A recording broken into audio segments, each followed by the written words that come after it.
I'm that Cyclops guy. I'm pretty sure you can figure out why they call me that. Or not. You can find me on all of the socials, including Twitch, Kick, TikTok, Instagram, X, Facebook, and YouTube with that_Cyclops_guy. I'm a variety streamer. I play a ton of different games, everything from Tetris to Grand Theft Auto and everything in between. Let's do this. Hey everyone, Koimiya X here, dad by day, gamer by night, sometimes streamer, aka old man. I give the hot takes here at Garbage In, Garbage Out that nobody has asked for. I am a variety streamer that has been streaming for 13 years now. I've been on every big platform and several small ones that don't exist anymore. If you want the most recent up-to-date information about me, just follow me on Twitter at Koimiya X. I like to collect autographed Funko Pops, football jerseys, and comics. What's up, losers? Neo-deth here, and welcome to my graveyard. I'm the third host of Garbage In, Garbage Out. I stream on Twitch and then repost daily on YouTube, so go check those out. Fun little fact about me is I also love Lego. We've been having a blast doing this, communicating with fans, and also talking about gaming and entertainment news from the week. And we would like to welcome you to Garbage In, Garbage Out. Dude, you edited the intro. I just noticed that. Very nice. Very nice. So I just noticed that. I was like, wait, he said he was going to edit that, and I didn't notice you actually had. Yep, I just did it one day and threw it up here, and I was like, I'll just leave it there and let's see if they notice. I haven't been on here for so long. Like, you know. Right? I So, was like, wait, that's missing something there. Yep. very nice. I approve. I need to redo mine, I think. I don't know. I mean, my video quality and my lighting isn't very good. I don't remember if I had my lights like I do now. Yeah. But I like what I say, and I'd hate to have to re-record it. I just hate that mine cuts off. I collect Funko Pops, football jerseys, and comics. That's why you told me to cut it off. You had nothing else. And that's like mine. Like I say I like Lego, but I also originally said I liked board games too and would like to learn to stream those. And I'm like, fuck that. So I just cut it at Lego. Yeah. Very nice. Well, I don't like the way mine does, because like I said during our special report, mine almost sounds like a kid asking for Santa for something. You know, he's like, I like that. And then it's like, I saw that, yeah. I want a pony and a bike and a BB gun. Would you shoot your other eye out? Yes, I'll shoot my eye out. Wait a minute. Also, something we haven't done in a while. I haven't played this. Let's do this. I would like to welcome fucking shit. God damn it. Fuck. God, fuck. Fuck. Fuck. Fuck. Fuck. God damn it.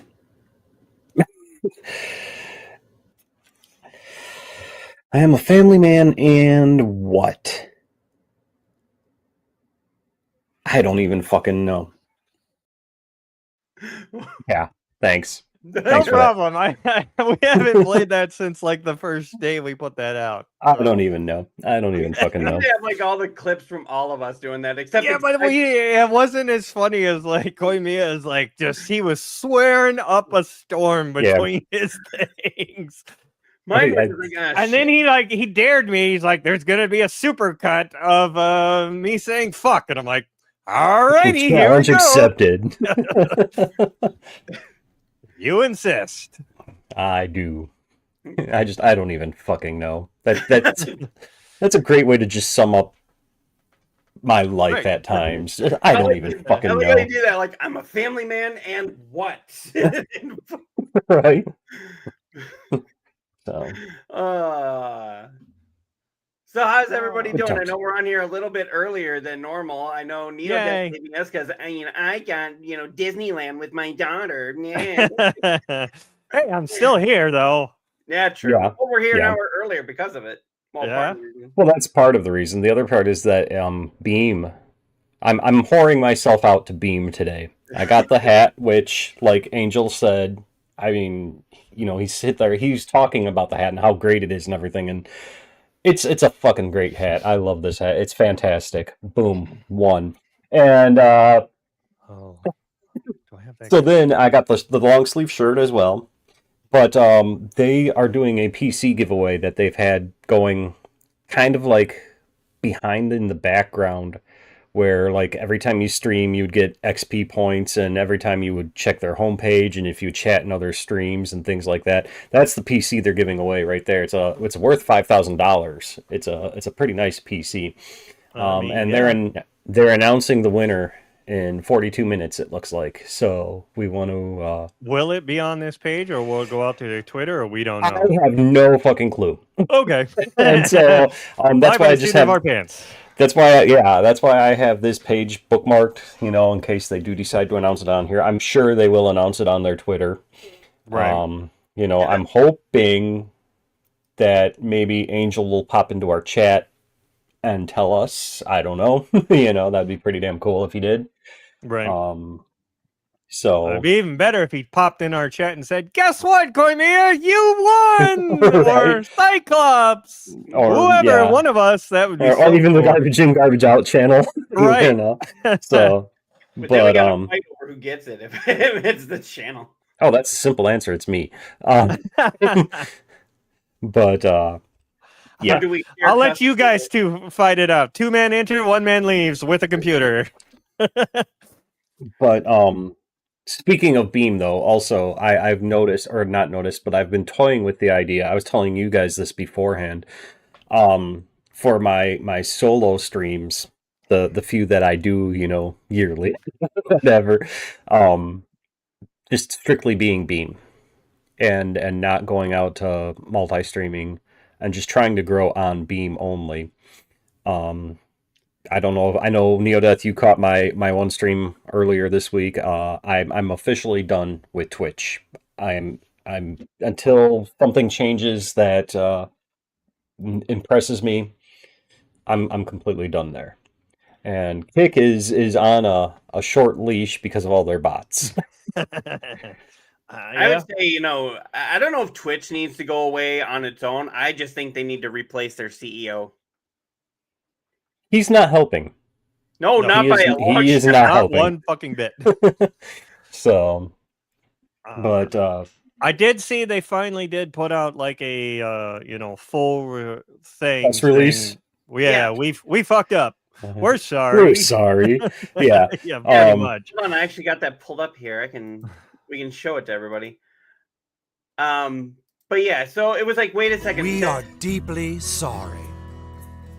We're sorry. We're sorry. Yeah, true, but it's like, this does not excuse the fact that they just fucking lied about the whole thing right after it happened, and they knew they were blatantly lying. Right. Yeah.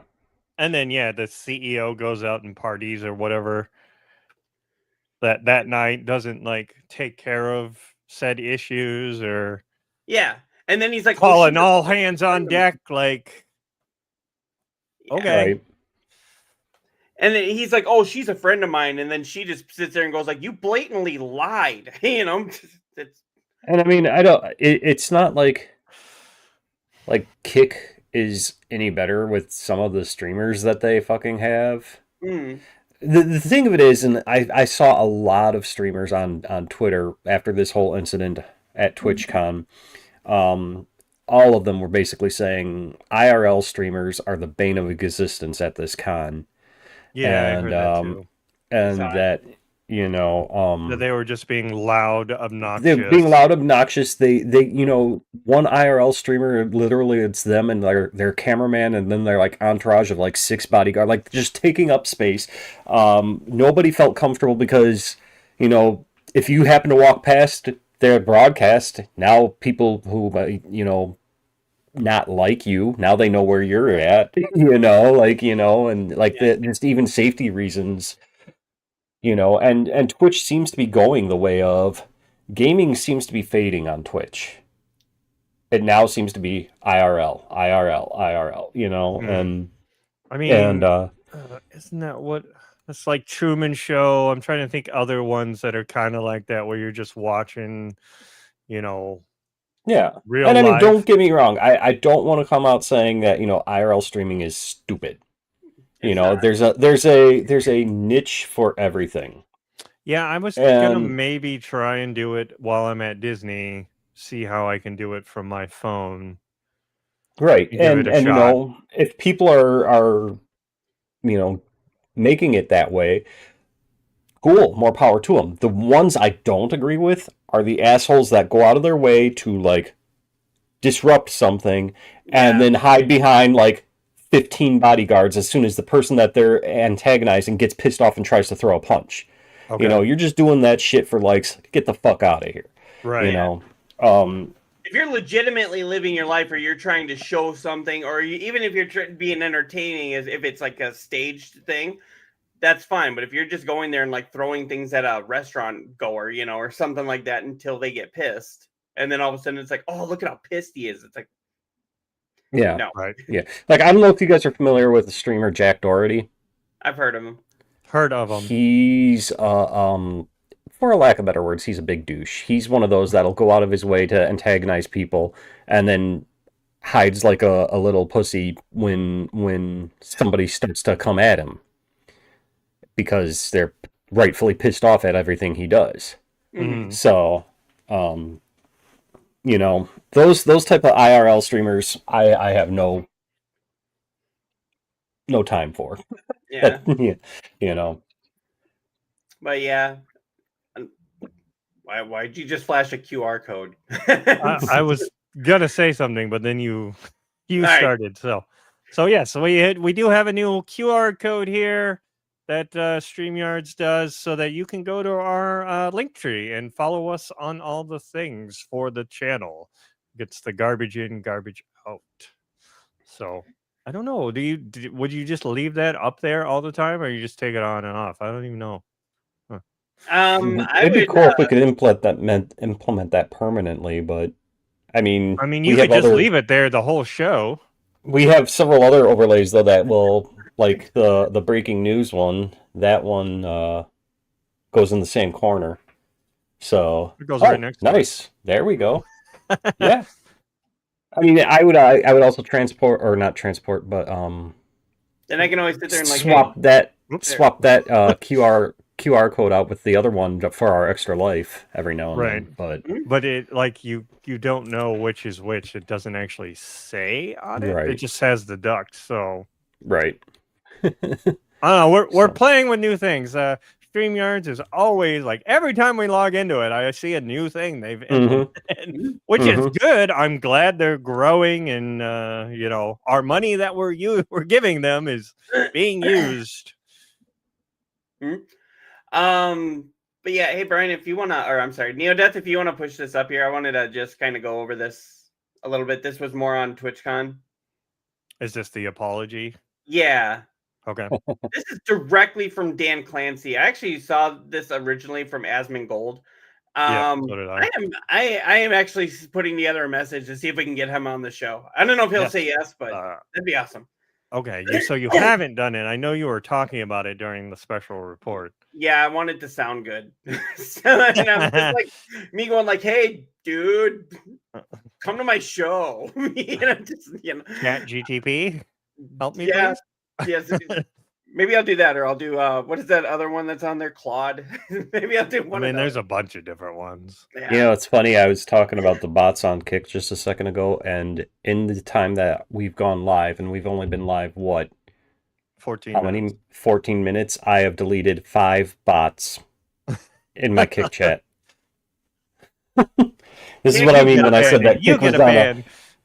This is what I mean when I say that the Kick is on the extremely short leash, because either that, or like, if the few times that like I've used my beam to go out there, like when we're doing the show and I'm not paying attention to chat, like I've had a few guys like say hi and I didn't respond, and oh fuck you, you piece of Okay. Yeah, there's no in Sorry. between with them on there. You know, if you ignore them, it's like as soon as you ignore them, and I bet you 9 times out of 10 they're probably bots anyway. That they'll just make small conversation and then be like, "Hey, you need a new logo? Check out my shit." You know, like Right. So I've had that happen on Twitch back in the day too, where Yeah. they'll actually break into conversation about the game you're playing and everything, and then all of a Totally sudden have a out of conversation with nowhere, you, and then all of a sudden it comes back to a bot thing. I'm like, yep, wait, what? Was I Well, wait, just talking? does Siri bot work on Kick? Because that's how I got it on Twitch. I'm not sure. Because if you can implement Siri bot there, then which will block a lot of those bots. It's a bot to block a bot, Right. Yeah. So, but if it works on Kick, then use that, and that'll block those not completely, but it'll about 98% of them. Right. I think the only bot that I have right now on Kick is Botrix and Arrow Kick. Wazebot on Twitch usually gets most of mine when they do start going that way. Yeah. Or the, go to this website to get more views. It immediately denies them. Yeah. Right. But anyway, Dan Clancy's Chat GPT apology. Yeah, So this is basically written by ChatGPT. I mean, it says he puts up here. First off, I want to be upfront and take accountability for the security incident that occurred during Amaru's meet and greet. It's okay. Well, you didn't do that in the first place. I don't know why you're doing it now. Right. It shouldn't have happened. We can all agree on that. And we take that very seriously. We failed both in allowing it to occur and in our response following. We mismanaged our communication about the incident. And that includes the comments I made. I apologize to Amaru for all that took place. Okay, first of all, this sounds like you got caught fucking up, and now you're trying to save that. We call it CYA, cover your ass. Yeah. That's basically what this whole thing amounts to. It says what we are doing moving forward. Meet and greets. We've begun a complete analysis of the incident that took place, as well as other issues that came to our attention after TwitchCon concluded. We're examining everything from how we do signups to layouts to increase security controls. From what I understand, they were letting people do a +1, and that on its own, I think, needs to not be a thing, especially in a situation in a convention like this. Either that or so those +1s need to be vetted just like the other people coming in, right? Or whatever. They have to tell you their exact name, whatever information they're using to vet these people. The +1s need that too, right? Not saying that he was one of those +1s, because I have not he just heard hopped that. the line, right? But I mean, He to get in things. altogether, so. Well, wasn't that kind of how he got in? Was he acted as a +1 and then hopped the line, or did he literally just? I have not heard anything either way on that, on how he got in. So Okay, it says we're also doing a comprehensive review of overall event safety and security, and we will be making updates for future TwitchCons. I don't know if there's going to be any future TwitchCons, to be honest. I mean, I'm sure there will be. Sketchy. Yeah. I mean, they'll probably go one more and see how people react or how many people show up, and then go from there. Says while we won't be sharing all security updates, so this is probably the smartest thing they've done ever. They won't be security updates for privacy and safety reasons. We will keep our community informed about changes that directly impact attendees. That's, like I said, that's the smartest thing they've done.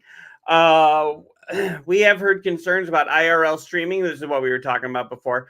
IRL streaming at TwitchCon. Twitch has evolved over the years, and IRL streaming is a part of Twitch, but we need to ensure that TwitchCon, the needs of a variety of participants, we will be reviewing how we handle IRL streaming at TwitchCon, and we'll have more to share soon. How do you really stop that? I mean, people are just going live and, hey, everybody, You could have it so that only certain areas can do the IRL stuff. Like, Yeah.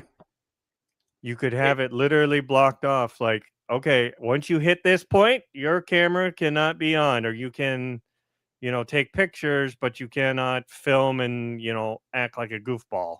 Yeah. Right. So, I but mean, it basically, kind of defeats the purpose, like, of the con and being there. I understand that, but yeah, I mean, if people are just going to act a fool to get views, then you got to suffer the consequences. I mean, they couldn't stop Dr. Disrespect from filming in the bathroom. How are they going to stop this? Right. But anyway, finally, we got clear feedback on accessibility across the event. We're reviewing with our teams, including our production and venue staff, so that we're better equipped for future events. Yeah, I heard something where there was a guy in a wheelchair that was supposed to be part of some like a gaming thing that they were doing there, and they didn't have a ramp for him. So What? he had to sit there and wait for somebody to come up and like lift him and like carry his chair up and then carry him up. And I'm like, well, I don't know how he feels, but to me, that seems like that would be embarrassing. Yeah, Yeah. that's not Yeah. right. You should That's have crazy. accessibility for everybody. Especially since they knew this guy was coming and they knew he was in a wheelchair. Right. That's, what were What's they up, expecting? The guy Looker? would just walk up. Hey, Hey, Looker! hey, how goes it, my dudes? Good to Looker! see you again. Looks Yeah, like Welcome. you're watching on Facebook. Looker, let us know what you think about this kind of stuff too, because I want to hear what anybody involved in Twitch. I want to know what you guys think of this. And then the last thing that they say here is, you put a lot of trust in us by attending TwitchCon, and we take our responsibility to keep you safe seriously. We know that TwitchCon means a lot to a lot of people, and and it means a lot to us. Be on the lookout for more updates, and thank you for being a part of Twitch, Dan Clancy. I'm sorry. This whole thing sounds like it's a cover my ass kind of thing. You blatantly lied about it right off the bat, and I don't know. I'm gonna stay on Twitch, but I don't think. I mean, we were so excited to go to. At least I was, to go to a TwitchCon at some point, and I don't know if I'm going now. Yeah, I mean, we were trying to talk about maybe going this year, but obviously nothing lined up. Right. And it's probably a good thing we didn't go, because Honestly, I don't it know. might I have think felt I would like- have punched somebody if they got up in my face I'll be with their completely honest. in real life streaming. I didn't know who Amaru was until this whole thing. But if we Yeah. saw that happen there, I don't know, would we have even been able to like just stand there and watch it happen like a lot of people did? Or I wouldn't have. I mean, I might have actually. it's a gone hard ahead and To be followed you situation guys. to be fair, to be into. fair, it's easy to sit here now and say, yeah, I wouldn't have let that happen. Right, But I'd be the in the hero. I'd moment, punch him out or True. whatever. I in the would've- moment, yeah. I think everybody was so Everybody's surprised just by it. stunned. Yeah, like, what the fuck is this dude? He did not just, what the fuck? What? And of course, we don't know with a lot of these Yeah. IRL streamers how many of those things are staged, and we didn't know. And I'm not saying she That could be a staged it. thing, I am too. not saying that at all. I'm just No. saying Right. you don't know when it is. Yeah. I mean, right off the bat, we could have been like, "Oh, that was staged." Oh, ha ha! Look at this. Oh, wait, that was real. Then we would have felt bad, you know. Right. So Yeah, exactly. between what happened with her, what's going on with Hassan, and all the terroristic threats he's making, I'm And when he's not shocking his dog, yeah, when he's not shocking his dog. Or did you see that one with those female streamers that were attacking that one male streamer? Like they were like grinding on him, like twerking on him, and he was asking them to stop, and they were like, "What, are you gay?" and everything, and they like just kept throwing themselves on him. And I'm like, "Hey, wait a second. If that was a girl being yeah, attacked, if the roles were that would be national reversed. Right. news." Slayer comes back here. I think they're covering their asses because they handled the situation all wrong. But at the same Mhm. time, I could care less because, like most viewers on Twitch, I'm never going to go to a TwitchCon. So, I mean, you're right. I mean, they are definitely covering their ass. So we'll see what they shake up in the next, couple months just with Twitch itself. And then, when they announce the next TwitchCon. Like I said, I think with all the shit that Twitch has been letting go and all the problems that they've had for years, because this is not the first troublesome thing to come from Twitch. I think with that, honestly, if Twitch wants to stick around, I would replace the CEO. At least the CEO, if not even more people at the top that have allowed it. That's the thing, though. They would have to clean house. Yes, and they would have to care. Like, Yeah. really care. Like, Yeah. Well, that would require Amazon stepping in, also, I believe. Right. Well, Right. I heard that That's they what were. I mean. Like some the of people in parent company charge. would have to go now. Yeah. But I heard that at one point, like they did have Amazon stepping in at this, but it was like one person was stepping in from Amazon, just one guy to sit there and go like, hey, it would be actually like, I think the CEO of Amazon would have to step in and go like, Dan, come on. Knock that shit off. And, you know, you don't go out partying after somebody was SA'd. Right.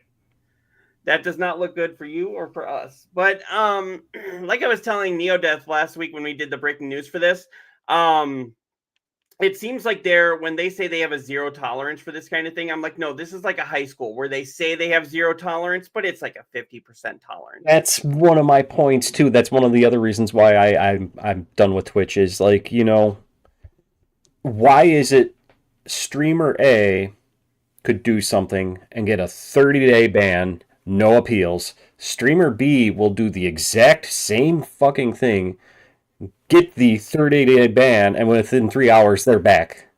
Yeah, Right. didn't that happen with Instituted. Hassan? It's happened with a ton of different streamers different where people, yes. the bigger named money makers get a little slap on the wrist. Oh no, knock that shit off, you know, and boom, they're back doing it within 3 fucking hours. You know, there's no consistency in the punishments given at Twitch. Right. Yeah, and that's part of the reason why I was like, I don't know, do I want to go to any of these events now? It's like for a long time I'd have been like Twitch. Now I'm just like, do we want to or not? Right. you know, I'd kind of rather go to some of those other conventions we were talking about. Oh, I'd love to go to DreamHack. I still would love to go to DreamHack. DreamHack. I mean, that's the end of this month, right? Yeah, that's like this weekend coming up. Right. I'd love to go to like San Diego or New York City Comic-Con, you know, those big ones. I know Comic-Con in Madison, Wisconsin. I know that there's one in Atlanta. There's all over the United States. I mean, I've been to the one in Chicago. I was at C2E2 in Chicago, which is essentially the same thing. Right. So I would really love to go to the Chicago one. Did I tell you about how I almost met Stan Lee, though? Yes. Yeah. Yes, you did. Yeah. Okay.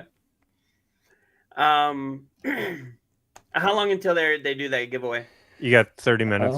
30 minutes. Or 20 20 minutes. minutes. Sorry, my bad. Yeah. So we can do a couple articles. Also, I want to thank Slayer. Thank you, Slayer, for hopping on and watching. I appreciate it. Mm-hmm.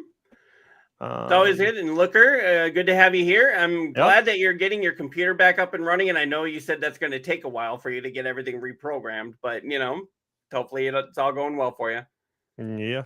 And it sounds like Dingy was your IT guy. So, there was some other stories here we can go through until they do that giveaway here. Sure. So if you guys noticed that Disney, that Nintendo got Disney on the brain, huh? Yeah, we'll talk about them in just a little bit. Yeah. But have you guys noticed that Nintendo is getting more into movies? Well, apparently that's because ultimately what people will remember are the IPs. They're making a new Mario movie which comes out next year. Apparently they've got a Legend of Zelda game in the works. A live action Legend of Zelda. Yep. And I've also heard that they've got a Donkey Kong movie in the works. Now, I haven't heard that one. Like is it gonna be Seth Rogen? Yeah, I was just gonna ask, Koimiya, weren't you the one that said like you didn't like that they had Seth Rogen voicing Donkey Kong? That didn't bother me. No, it's the Chris Pratt. You know, my feelings on it. I do not hide my feelings on Chris Pratt and Jack Black, but Jack Black did a great Bowser. Let's admit that. I mean, did we have to have a musical thing though? Well, there's something in his contract. I swear to God that every movie he does, he's got to have some sort of like I say the same thing as Zoe Deschanel. Any movie that she does or TV show, she does. There's some point where she's got to sing. Yeah. Well, it You seemed know. like it was Slayer like that brings for up a Will good Smith thing. So role. when does a Metroid movie come out? That's what I'd like That to would know. be fucking awesome. Okay, so who would you want to play Samus? Fuck. I don't know. I would say not See, Anya here's the thing. Taylor-Joy. Like, I've seen like a mock-up of it where they did it like a retro 50s, 60s one, and someone just put it together as a trailer. I Mhm. think it would have to kind of be in that vein. I think it would be really cool to have that. But I then would it say would also Amanda be to be Seyfried. very futuristic, I don't know. I don't know who Future would- retro. That's the phrase Yeah. that I heard thrown around for the Fantastic Four movie. We finally got around to watching that, That's a Yeah. good movie. but I liked it. yeah, well, I enjoyed that one. Yeah. Yeah. Did you catch the Stan Lee cameo that they slipped in there? Terry Can Crews. we Samus? Yeah, well, when they're in the 50s, you actually, if you look at one of those buildings, you can see, which is definitely a CGI version, but it's Kirby, or I'm yeah. sorry, Steve Ditka and Stan Lee looking out, and it's because that was a reference to them saying they want these heroes to be the kind of heroes where you could look out your window and you could see them, Mm-hmm. and And that it's was also, them I think standing it there says looking out. the old branding or whatever that the comic used to be before Marvel. Yeah. I Yeah. can't remember the name of it off the top of my head. Pedro Pascal, I think, is getting way too overexposed, but at the same time, I'm like, yeah, but he was good as Mr. Fantastic.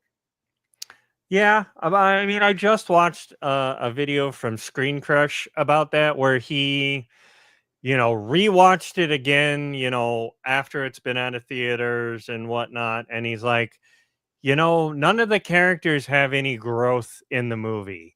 They don't have a struggle, and then they, overcome it personally, besides just, taking down Galactus.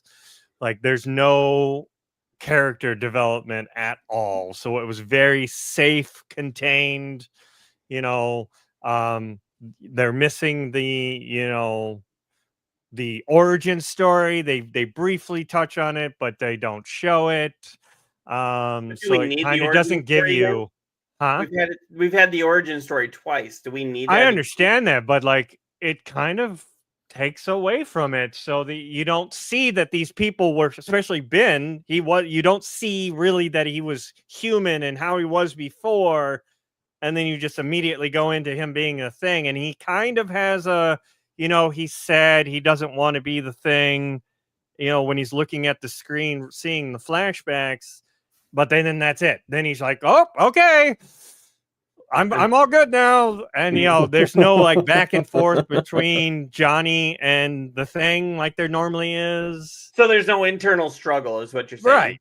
Yeah, it was a very safe movie. And then, after I watched that, I was like, yeah, thinking about it, it was great. I won't take anything away from it, but it really didn't push anything on any character. So, and I'm just playing devil's advocate here, but with that, you remember when Spider-Man was first introduced, they didn't have a whole origin story for him, but because they kind of still gave him an internal struggle of, his real world. He still has his wins, Spider-Man loses. Right. He always has his internal thing. Like, I've got to get to school. I've got to get to work, pay rent. Well, that's later this time. He's going to be, having to do that. But like, he still has those struggles of everything. And yeah. But yeah, if you don't know what I'm talking about, go check out Screen Crush. And check out that video. It's a pretty good video. I mean, I agree with you. Toymia, you said you just watched it this weekend, or It wasn't this weekend, but it wasn't too long ago. For whatever reason, my younger son is all of a sudden on a huge Fantastic Four kick.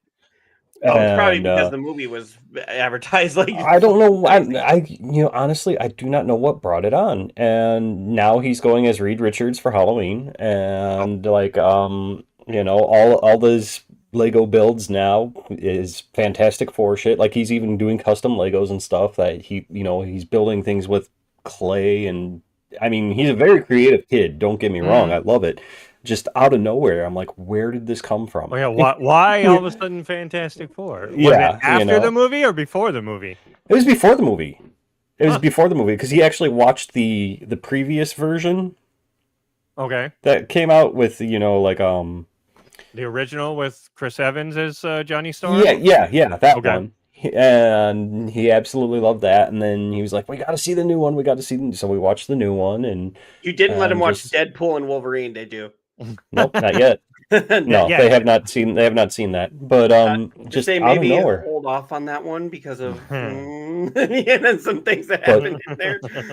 Yeah, I mean, it's Deadpool, yes. but yeah, I don't know. I mean, again, don't get me wrong. I love the fact that both my kids are nerds. Like I just wish Gee, I they'd wonder get how over that this. happened. I have no clue. I just wish they'd get over the fucking Minecraft phase. I That's mean, my only. eventually Minecraft will fade, like you said. Now he's, maybe more into the Fantastic Still Four. Minecraft. I mean, he has other interests. Like, for a while, for the longest time, it was Ghostbusters. Ooh, And another good one. he'll eventually circle, like occasionally circle back to Ghostbusters. Like his pumpkin that he carved is Slimer. Nice. So he's still, and then for a while there, he was into being a magician. Like he was doing card tricks and coin tricks, and my brother, who does that as a side hustle for birthday parties and stuff, my brother's sending him all these different videos and things, and like one time when my kids went up to stay at my mom's house for the weekend. My brother took him out to a magic store in Minnesota, and he bought a bunch of stuff. And like, it's weird. He's got, at the same time, it's fascinating that he's got so many different interests that don't even fall into the same categories. Right. They don't and anyway. And it's great. I love it, and I'm hoping he keeps up with it in his entire life, and Right. so. Well, yeah, that's like a lot of gamers. I know they have other interests. Like one of mine is like paranormal and horror stuff, which has nothing to do with game. I mean, and he's into that. He gets, like, when he's on his Ghostbusters kick, he gets into all these books from his schools about ghost hunting. He reminds me kind of me when I was that age, because I was always bringing home books about like Loch Ness Monster, Bermuda Triangle, UFOs, shit like that. Now he's bringing home the same books that I was reading when I was his age, and I'm like, this kid is going to be me. Like, I'm just waiting for that phase where serial killers creeps into his interest, because I love that's the next one. Yep. I love that shit. Like, I mean, I get that from my dad. So yeah, we have a niece. Rachel was always into like space exploration and being an astronaut and everything. And now we have a niece who's doing the same thing. And of course we go like, "Oh, so have you gotten into aliens?" She's like 5 years old. She's like, "What's aliens?" And we're like, we can actually be the ones to teach this. Yeah, her mom is all like, no, because I'll sit there and be like, okay, so this is Ripley and this is the alien. She's like, no, let's not scare my 6-year-old, Like, but she's my niece. What fun is that if I can't like make her have some nightmares that you have to deal with? Right. So, no, that'll be awesome. You're lucky you got some kids that are geeks, though. You got really lucky with that, and especially you got two that are both geeks. Yeah. I mean, still though, once they hit the teenage years, that's where the real test is. Do they stick with that, or do they go? My older one's on the cusp. He's 12, and he's at that age right now where he's kind of uninterested in anything. Mm-hmm. Like, I don't think he even has a Halloween costume planned out yet. If it's not Minecraft, he doesn't care. Like, it's amazing. It's shocking that he's still like so dedicated to Minecraft at that age too. He's all about it, and like, just to show you how big he's dedicated to it. Like, I guess because there's two versions of Minecraft that I have on my PS5. There's the standard version, and then there's the preview version. Think of it as like the public test realm, Right. Yeah. And the other day, he turned on the PS5. I took him over to them over to their grandma's house yesterday because they were staying the night last night.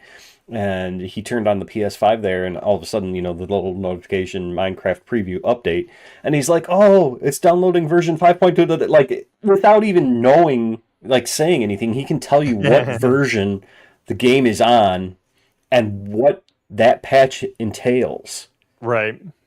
Like, I don't know if this kid fucking just sits there on his phone and reads Minecraft Wiki all day or whatever, I but he could tell, mean, like, yeah. it's crazy. Mm. It's crazy. Yeah. I mean, then again, I was the same way with movies when I was a lot younger too. Movies were always my big thing, and I could literally walk in and my mom would be watching a movie and it'd be like at the most obscure scene where even the actors weren't in it, and I'd be like, "Oh, hey, this is Domestic Disturbance." with I've John seen this Travolta." before. Right. I'd be like, "This is Domestic Disturbance. This is Vince Vaughn and John Travolta before Vince Vaughn did only comedies." And da da da da. And she's like, they literally just said hi, as they walked in. It's like, how did you know what this movie was? It's like, I'm the same way with some things, but it's like having kids is wild, man. Mm-hmm. I don't know. I'm the only one here that doesn't have one. And awkward silence. I mean, when they get older, they're cool. It's just getting them there and not wanting to. Yeah, I don't have children, and my wife and I have pretty much decided we're not having them unless we decide to like adopt or something later. Because one of the big things was like, we found out ADHD is hereditary, and her and I both have it, and I'm like, oh God, we're screwed. Yeah. Guess we lost Neo for a minute. He ran rather quickly too, didn't he? Yeah, but he's right there though. I can see his chair. His chair's there, but I mean, he got out of it rather quickly. Yeah. Maybe he had to. I mean, when you got to go, you got to go. Yeah. I've had that. So you've seen me do this a couple of times in the show, and that's only because I'm still battling a cold, and I don't think people want to watch me blow my nose on live stream. Fair enough. Oh, there he is. But I was gonna ask, so anybody watching right now, so we were talking about the Mario movie or Nintendo getting more into movies. Who would you like to see? I know we were just talking about this with us, but who would you like to see play Samus? Who would you like to see play Mega Man? And any other Nintendo Mega Man's not really Nintendo, though they started there. That's a Capcom. Well, true. I guess it's Capcom, but still. Which Capcom pretty much dropped the ball on them. They're like, no more games, no more anything, really. I think they even hit their like 40th anniversary and they didn't really do anything with it. I'm like, really? That was like one of your biggest games. Yeah, and I'm like, I noticed that too. Like, what the fuck are you doing? Yeah. I mean, if it isn't Street Fighter or Resident Evil, they don't. What is the last non-Street Fighter or Resident Evil game that Capcom put out? Wasn't it Resident Evil? I mean, don't they? No, also I said non-Resident Evil. Don't they do? Oh yeah, Monster Hunter would probably be it. Yeah, that's their other big IPs that they care about right now. Slayer does come back. Minecraft is all right. A lot better than Roblox with all the pedo support. Yeah. Definitely. Yeah, there's a lot of. I'm glad my kids haven't found Roblox, which I'm good. Surprised, but glad. Mm-hmm. But I'm not gonna lie, I considered downloading Roblox for like 5 minutes only because there was a Baby Metal event in it. But I didn't do it. I didn't download it. So when we got 4 minutes. 4 minutes. Okay, we can definitely talk about something here. What else do we have that we can go through? Something. We can rant and rave about a lot of things. Yeah, I can kill 4 minutes. And let me see if I can find it here. How about this? We can rant and rave about this. How about the Japanese teacher introduces terrifying new way for their students to learn the English language by playing Hideo Kojima's PT demo. The demo? I saw the article you posted on this. I didn't realize it was the demo. Yep. Of PT. I thought it would be like his other games. He must have it saved on his PlayStation, so that's that's awesome in and of itself. I mean, I had it on my 4. I don't think I have it on the 5. Okay, but why teach them? But you won't be able to download it now on your 5 because you can't even get it off the store or in your library anymore. Yeah. So once you have it downloaded, if you deleted it, you're fucked. Mm-hmm. So Yeah, but it's a new way to teach people English by playing PT, also known as Silent Hills teaser, which, okay, so I am still currently playing Silent Hill F, but if we had got Silent Hills, we probably wouldn't have got F, but Right. F is amazing, but I still look at Silent Hills as like, oh, what could have been? Right. I mean, play Death Stranding. I was gonna Yeah, say no. that's pretty much what that I think shifted to with Yep. Norman Reedus. I think it's more shifting to what he's doing now with OD. Is Reedus part of OD? I don't I don't know. think he is he? No, the I girl don't know. from It was the one that played Beverly, the girl in the losers group. I know she's part of it, but I don't know if Reedus is actually part of it. Then again, it wouldn't surprise me if he is and they haven't said. Yeah. Could be. They could do that. But I know she's part of OD, but I don't know if she's actually part of the game or if they're just using her for the teasers. Yeah. But yeah, but what do you guys think about this? Using a horror game, which was scary as all fucking hell. What are you using in that game to teach English? There's not a lot of words, I thought.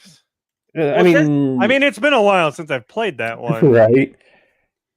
Well, but I'm trying to figure out how the fuck are you teaching English with that? Well, it says here students are required to play through the experience in English, as well as give each player's commands in English, such as walk around the room and answer the phone. According to the blog update, it created an exciting atmosphere in which students around the age of U.S. sophomores could familiarize themselves with English while taking a trip through one of the most terrifying games ever released. Okay, Apparently, so the students... They're using the prompts that you do, not like listening to English translation or whatever. Mm-hmm. Right. I get it. So apparently the students were particularly alarmed when the phone started ringing, but were encouraged to talk about through natural English expressions. Yeah, that's pretty dating right there. 2015. Jeez, it's been that long. Yeah. Yeah, it's been 10 years and we still talk about it as if it was yesterday. Right. Yeah, then it brings up the OD right there. Yeah. And then here the free-to-play demo was then scrubbed from 45 seconds. Network. So clearly this teacher had a forethought to preserve their saved copy for over a decade. I mean, interesting, but I don't know if that's necessarily the right way, because I mean, you're going to terrorize your students and say, well, at least you learned a new language. Right. Like, I mean, maybe it gets in your brain faster if you're terrified while doing it. I mean, there's a game on Steam that I've seen that I've wish listed, and there's a demo. I haven't played the demo yet, but it was like it's an RPG that teaches you Japanese while you play. Okay. And, 8 seconds. It uses like sprites like a Super Nintendo version of an RPG, but I thought about checking it out. All right. Watch winner announcement. Okay. All right, and here we go. This is breaking news. So is this pre-recorded or? I have no idea. Hi everyone. Nope. I'm Theodore Atroshenko, the co-founder of Beam. And with me today is Angel Munoz, the other co-founder of Beam. Hi Angel. Hi Theodore.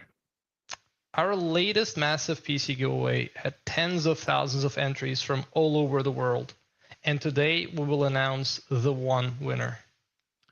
That's right, Theodore. And before we announce that one lucky winner, I would like to thank our great sponsors, Alexander PCs, Bits Power, and Logitech for their amazing support.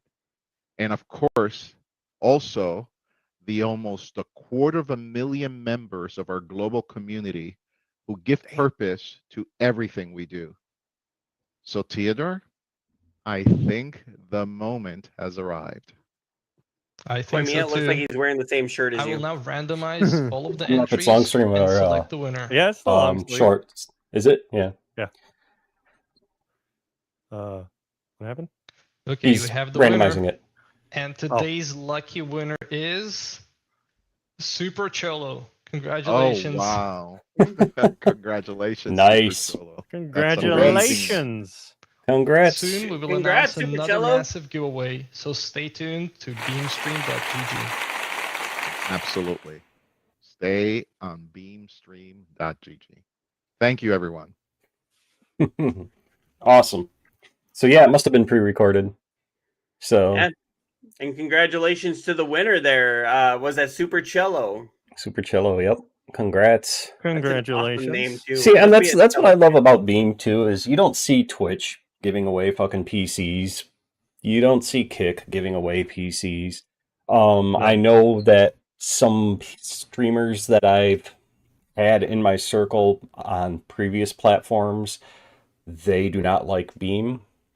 And you think I'm old man yelling at a cloud. You should see some of the shit these guys are posting. But they do not like Beam, and they're claiming that Beam is just giving away PCs to draw people in. Well, Which yeah. I could mean, see at the yes. beginning, yes, but word of mouth. I mean, how many people have I alone? Just neo-deth, I got you to check out Beam. Cyclops, I got you to check out Beam. How many people have we had on this show I think where we got Looker to check it out too. Yeah, like I mean, how many people have we gotten on this Gaming show? Grandma, was that her name? Gaming Grandma, yep. I mean, I don't know. Did Devi check out Beam? I'm not sure. So it's not just PCs; it's word of mouth too. I mean, like what did he say? 500,000, 250,000 people 250,000. in their Right. community now. That's a lot. Yeah. So yeah, I could see a giveaway once or twice in the beginning, but these guys keep doing it.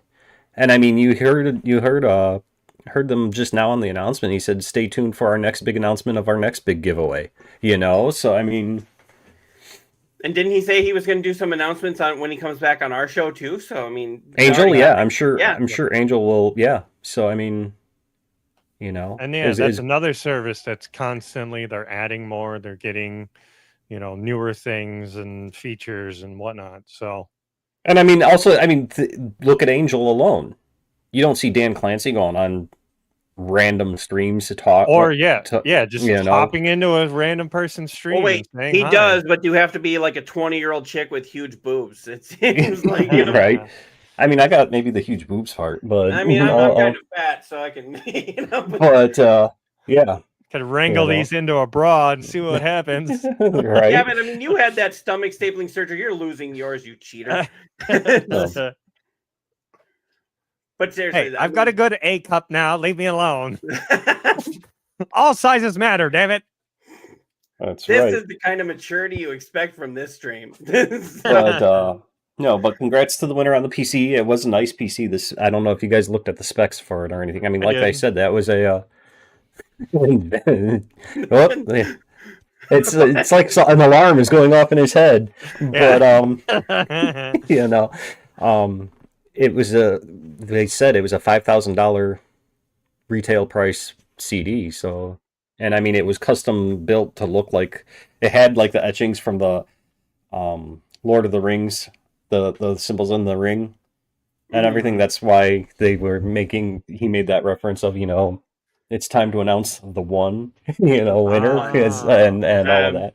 So catch up on that. I got it. Yeah. So I will never forgive Lord of the Rings for giving us Gollum and not doing Gollum justice in a Gollum game. I saw that was on sale one time, and I'm like, do I want to pull the trigger just to see how bad it is? I thought about doing that with Mind's Eye as well. So. I mean, I was all for like getting that one day one, and then Mind's Eye. Yeah. And then all the shit went down, and I'm like, no, nope. I'm glad I dodged. I've watched Mem was streaming it, and I mean, it looked like a fun little time waster. Right. I was excited to get Gollum the first time it came out, and I was like, oh, so you get to choose between Gollum and Smeagol, and the two personalities in his head, and it could adjust the story whichever way you decide to go. And then all of a sudden it was like, wait a second, this is shit. And Neo's gone again. Is it just because I was talking? What? God damn it! Stop it! Stop leaving, neo-deth. Either that or he just really had to go, like we talked about before. So while we're waiting for him to come back, we can continue on with some of these stories here. There was one. Oh wait, can you hit the button there because he can't? Yeah, as soon as you put up the actual story. Yeah, well, I got it up. Yeah, I brought it Wait, up. that sounds weird. And so right here, violent video game tax is closer to reality. Now, let me settle everyone down right now. This is not happening in the United States as of yet. Okay. This is actually Mexico has moved a step closer to taxing violent video games after their Chamber of Deputies approved one such levy as part of a border fiscal package. The legislative proposal now heads to the Senate, which is their version of the Senate, raising the possibility Galactus Senate? of higher prices and increased regulatory scrutiny in one Latin America's biggest gaming markets. So basically, and here they go in here about the Human Rights Watch and everything about, kind of the same stuff that they've tried doing here in the United States when they wanted to regulate violent video games. But their Chamber of Deputies approved an 8% tax on violent video games. Now it's not going into effect; it still has to pass their other branches. Anything they can try and get money from, they will. I just don't get why. What do you count as violence? Because I mean, I'm guessing in like Mario, M-rated games would be my guess. But that's in a like slippery Mario, slope. that's considered, jumping on the Koopas. Cartoon and everything. violence. Yeah. Mm-hmm. I mean, I just bought Stray. I just bought this, and right on the back here it says rated E10 for fantasy violence and animated blood. Would this be considered? Have you played that Not before? yet. I just bought it yesterday. Oh, that's a good one. But I just bought it, and it was I like, didn't beat that one. Does anything that says violence on the back here count, or is it just? Right, yeah. Who regulates that, I guess? And you can't say, because it's M-rated, it gets the tax, because some M-rated games don't have violence. Some of them are for other reasons, Mm-hmm. Swearing or whatever. Mm-hmm. That I want to know how they're planning on breaking that down. Yeah, like I said, it's a slippery slope because, what one person considers violence, the others is just like, really? Like, using Mario as the example. Right. Mm-hmm. So. Yeah. So, I mean, and hopefully this does not pass, because if that passes in Mexico, that could be a hint to other countries, hey, do this. And then watch the video game prices go up again. You think $80 games is going to be, is a big thing to bitch about, but this is going to be like $120 games because they got to pay for that tax, and they're already talking about $100 games. Mm-hmm. Yeah. I mean, the tax is kind of like, what they threw on cigarettes or keep throwing on cigarettes, and it keeps going up and up and up, and everybody's like, "Oh, stop when it gets to," and then they just keep smoking. Dude, you would not believe the amount of times I hear that at work. Oh yeah. I'm sure. I said it was going to. I said I was going to stop when it was like, $12. I said I was going to stop when it was this, and da da da da da. And it's like, no, nope. No, you got the addiction in you. Then yeah, you're not going to stop. You will find a way to pay for said cigarettes. I was a smoker for about a year, and I remember that was when I was 18, and cigarettes were like $3.38 a pack, maybe $4, and that was like, holy shit, that must be the good stuff. Now it's like $4 is the cheapest you can find. And that's that's like the stuff that's. You wouldn't believe some of the prices of cigarettes up here. There's one pack that's almost it's almost $17. Jesus, Good God. And lined in gold. I have no idea, but are you smoking the gold? Like what it's the fuck? like, yeah, I have no idea. I remember there was one pack that was like they said it was natural tobacco that the Indians used, and they Yeah, that's the American spirits. Is that American Spirit? Yeah, when we sold those, when I worked at a gas station, we sold those, but that was like few and far between that we sold, but we sold enough that we could keep them in stock. And it was everybody always came in going like, "Oh, it doesn't have the nicotine, it doesn't have this, it doesn't have that. It's the natural tobacco that the Indians use." I was like, "Why is there 4 different brands of it then? If it's like the natural stuff." Yeah. There's one in a gold pack, there's one in a white, there's one in a blue, there's one in a green. Well, when I worked at the store down in the Dells, and people would come in and I can get these cheaper at the casino. Well, then fucking go to the casino and buy them there. It's like Right. I'm not going to change the price because you could get them cheaper somewhere else. Like, right. Convenience all the store. time. Do you understand that? right? I used to do that all the time. People would come in like, "Why is it so much more expensive here?" It's like, because I'm the $8 an hour cashier who can make those decisions. Right. Yeah. Yeah. No, it's like when I worked at Target and they're like, "Oh, I can get this cheaper at Walmart across the street." Yeah, well, good luck getting it there because it's out of stock. That's why you're here. Like it Right. just. When I worked at Borders Books, I would get that so many times because our stuff, I'll admit, Borders Books, as much as I liked that store, it was always more expensive than the other bookstores, including Barnes and Noble, which was right across the street. When movies would first come out, every DVD that we had was like $24.99, and Barnes and Noble and everyone else would have it for $19.99, and then we would say, "Oh, it's on sale here for $19.99," and then So it's it looks why like is our you're getting a deal. yeah. Yeah. And people would be like, "Oh, you're just doing that." And I was like, "I make $8.25 an hour here. Do you think I actually have something to do with the prices?" Right. I actually asked an old lady there. She's like, why is your stuff always so more expensive? I was like, "I don't have any stuff." She's like, "No, but the company." And I was like, I was like, I'm minimum wage here and I work like 16 hours a week. Right.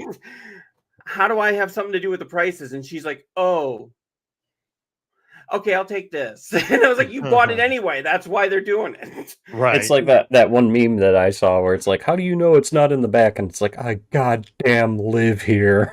Like it's just. Was that Steven Suss guy? That's like, the back isn't some magical place. You don't walk back there and all of a sudden you're in Right. Candyland. Right. Online says you have it. And what do your eyes say? Right. Right. Well, online is wrong. I love the way that he did that. He was like, "Online also shows pictures of employees smiling. Do you see anybody smiling here?" Right. That's very true. It's like the one I saw a post one day. It was like, I asked the guy at the camera counter in Target if I could open this camera up in front of him before buying it, and he said he honestly couldn't care less if I killed somebody in front of him. I'm like, I feel that. I feel that. Yeah. When I worked, what was it? I was doing AP at Best Buy. I had a lady come up to me and she was like, "Hey, can I see what's in here?" And I was like, "What's in here is on the box." And she's like, "Yeah, but can you take this thing off so I can open it up?" And I was like, "No." It was those spider wrap things. Yeah. She's like, "Can I open this up? Can you take this off?" I was like, "No." She's like, "I'm not going to steal it." And I was like, "No." And then I went over to my boss and I was like, "She wants us to take the spider wrap off so she can open it up and see it. And then if she decides not to buy it, we have to mark it as an open item, lose money on it." And And then she was like, he actually just looked at me. He's like, "No," and walked away. And I was like, "There's your answer, ma'am." She's like, "Well, I'm not buying it then." I was like, "Were you going to buy it to begin with?" Right. You wanted to see it beforehand. Right. You were just trying to steal it, because we did have people that were trying to like open things and then they'd put them in a certain spot. Then they'd have like somebody else come in and steal it. And I was like, that's why I was actually keeping an eye on those people. My eye on those people. Good job. But anyway, neo-deth, how much longer do you have on here? I don't know. Depends. I haven't gotten the message that the wife's leaving her job, so. Now, when you say depends, are you talking adult diapers or are you talking No. about okay, let's talk about this here. How about this? Disney World has had 3 deaths in their I'm not laughing at that, but Disney World has had 3 deaths in their park. I didn't think Not the people were allowed park. to die at Disney World. Not the park, it's at the hotel. There was 2 hotels that it happened at, wasn't it? Yes, the one that happened in the park was actually Disneyland, where I'm going. Disneyland. Sorry, what's that movie that's from? He likes saying that Disneyland. I gotta find that. Okay, you Well, find I'm that. thinking you're making fun of what was that? Team America World Police with Matt Damon. But No. that's not it. But yes, Apparently they've had quite a few deaths in that area. One of them I know was a suicide. I think 2 might have actually been. Well, I think one was a medical emergency, one was a suicide. I don't know about that third one, but it says in a TikTok video posted Thursday morning, you can see a heavy police presence near a taped-off pool at Bay Lake Tower at Disney's Contemporary Resort in Florida. The user wrote, "We're told it was a medical emergency. Prayers to the family and those involved." Later, the Orange County Medical Examiner Office in Orlando confirmed the death to TMZ, saying, "We are still in the process of completing our exams." Angel just popped in. Hey, Hi, Angel! Angel. We just saw the Hi, Angel. We just watched you live or taped with, or whatever it was. with Cello that won the Super Cholo. computer. Yes, Super Cello. That's awesome. And I'm wearing the shirt you had on, Angel. I know you guys are twins. You weren't lying about the hat, sir. Not one bit. I love it. So, but yeah, and this marks the third death on the amusement park's property to happen in just over a week, following a reported suicide on October 14th, also at the Contemporary, and another body found at Disney's Fort Wilderness Resort and Campground on October 21st. So they found the body. I don't know if they've ever said what happened to that one.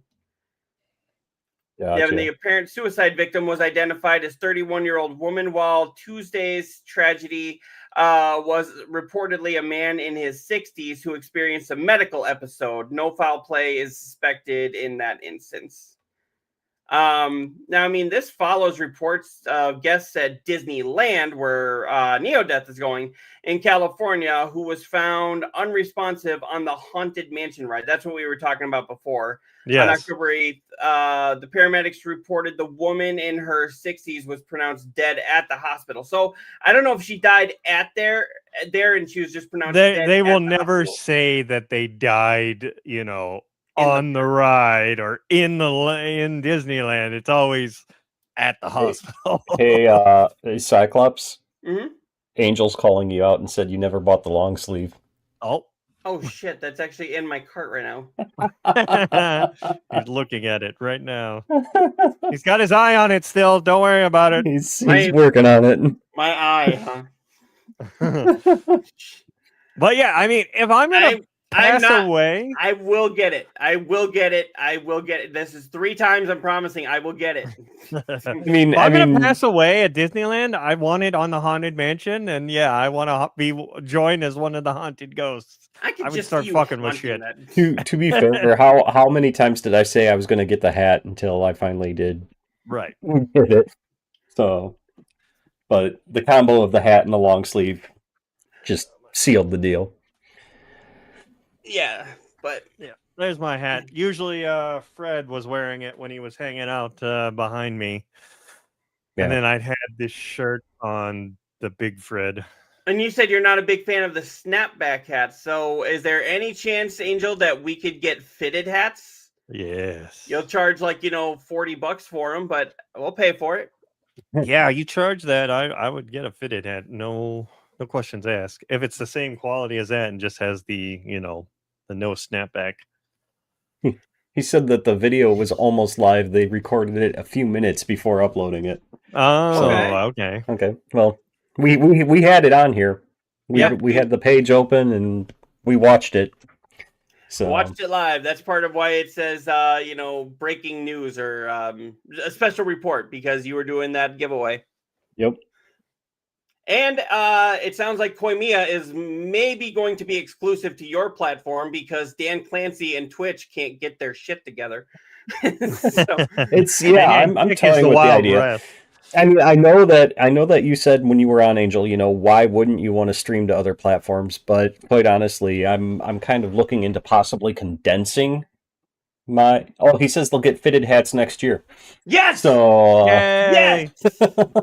But yeah, so I'm looking to possibly making just Beam my permanent only streaming place. I mean, I'll use it Your to OnlyFans? multi-stream. No. I'll use it to stream multi-stream for like my Extra Life event and when we do the show here, but my solo streams. Honestly, Angel, it seems like if something like what happened at TwitchCon happened at something like BeamCon or whatever you guys decide to call it, if you ever do that, you wouldn't just say like, "Oh, sorry about that," and go partying that night. You know, it's. I would like to think that Angel would shut that shit down. Right. He'd be like, "We're done." Boom. That's what happened to Amaru. It's just, and so many people are just sitting there going like, "Oh, well, you're a lot, an IRL streamer, so it doesn't count." And it's like, yes, it does. There's so much toxicity surrounding this whole thing, and it's just like, oh my god, this is what's happened to humanity sometimes. But yeah, he's saying he would definitely. I believe he's saying he's like typing. I think he's trying to keep up with us. So, sorry, we're. But yeah. So check it out. neo-deth is doing what Koimiya usually does with like the looking down at the phone messaging. I was texting my daughter to see what she was doing because she's supposed to be packing and getting ready to come to Chicago also, so we can fly out. So, but you're in Ohio, aren't you? Yes. So, are you flying to? Are you doing like a layover or? We're driving to Chicago. I stay the night there with my daughter, and then we fly out from Chicago tomorrow morning early. And then it's like time travel. We get to California at like 9 a.m. after leaving at 7 a.m. Yeah, you got to love time zones. Yeah. You want to talk about ones that really fuck with you? I flew out of Chicago to London. Oh, yeah. Oh, wow. That's an 8-hour flight. And they have you leave Chicago at night so that you're arriving in London in the AM. Okay. So Angel says here, it's amazing that was permitted to take place. I did live events all over the world when I was holding esport events and never had crazy stuff like that happen since our events were packed with uniformed police officers. Mm-hmm. And that's what I'm saying. I was like, Twitch just seems like they went out and just said, "Hey, do you want to be a security officer? Here's a badge. Go do something." And I was like, that firm that they went through needs to be fired. The ones who were there need to be fired. I think Dan Clancy needs to be fired because the buck stops with him. I don't think it was this most recent event, but that streamer's bodyguard was banned from previous Twitch cons because he got rough with people that were trying to grab her, confront her, right. or and all that. He was detaining the. He was doing his job, and they got banned from their con. Right. It's like, what the hell? Because he put his hands on them first. Like, what? So what? Yeah. I'm supposed to let him touch me first, and then I can stop him? Like, so stupid. That's like, did you ever hear that theory that with the law, if somebody breaks into your house, you can't stop them unless they attack you? No. No. There'd been a theory on that, and then there was one like if somebody attacks you, you can't hit them back until they hit you 3 times. What? Yeah, that was like a long time ago. I was living in Minnesota at the time, so early 2000s, and the police actually had to make a statement and say, no, if somebody attacks you, you have the right to fight back. Right. The blind leading the blind, Angel says. Very true. Very true. Must be a California law. But then you leave California out of this. I think what's really pissing people off was the fact that not only that, but he was allowed to walk away from the whole thing. Right. Then they said, we detained him. It's like, no, there's video evidence of him walking out on his own. Yeah. Oh, they banned him from the platform, though, because I guess he was supposedly a streamer as well. I don't know. But and he's banned from Twitch. Was he like a big streamer? I have no idea. They've not released any name or anything, have they? I don't think so. And I still don't know if he was actually ever booked at the police or any of that. So Angel says you get shot if you enter a property in Texas. Pretty much. Yeah. I think doesn't Florida have that too? That stand your ground law or whatever it is. I think I know Kentucky does. So Because when my car was broken into, I asked the cop, I was like, so if I had seen this, would I have been able to? And she's like, well, we do have the stand your ground law. You have the right to protect yourself and your property. And I was like, wait, so if I had a gun, I don't. And I was like, so if I had a gun, I could have just shot him. And she was like, well, technically we couldn't have done anything. I'm like, wow, I just had a police officer tell me that I could shoot someone.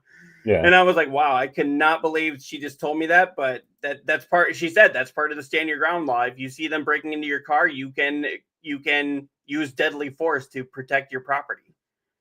And I was like, I see why that's a controversial law, and I can see where it would work for people, but I can also see where that would also cause a lot of issues. Right.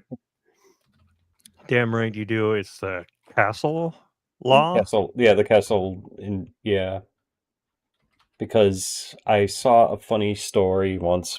There was a guy who was like, oh, I can't remember. I'll have to see if I can find it.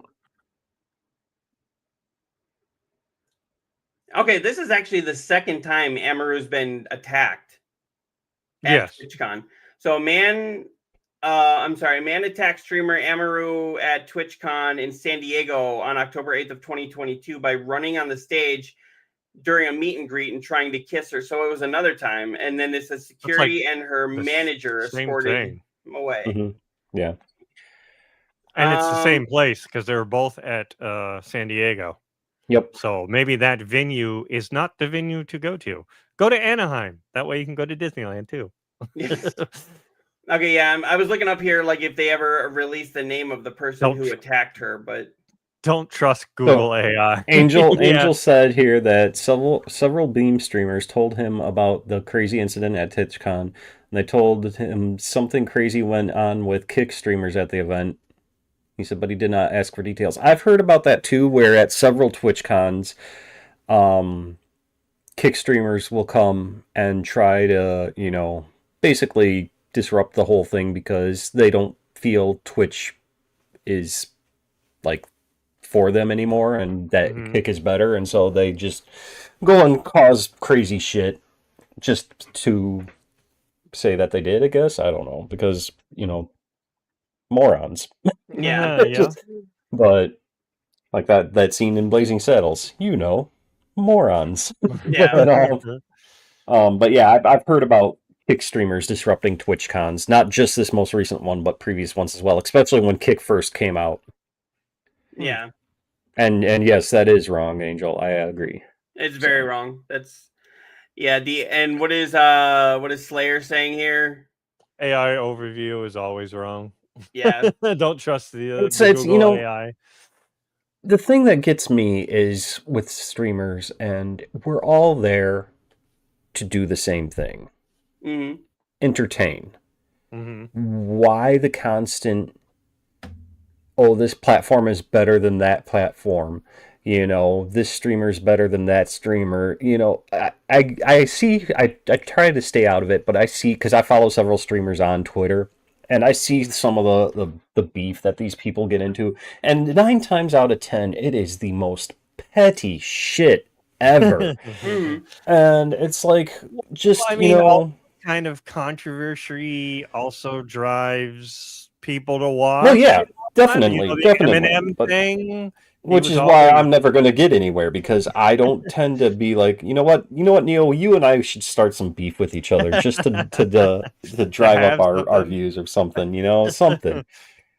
And we always seem to end it like 5 minutes later, going like, we're going to agree to disagree and move on. Right. And, it's like I don't know, and like Angel even says, we all benefit from a healthy industry.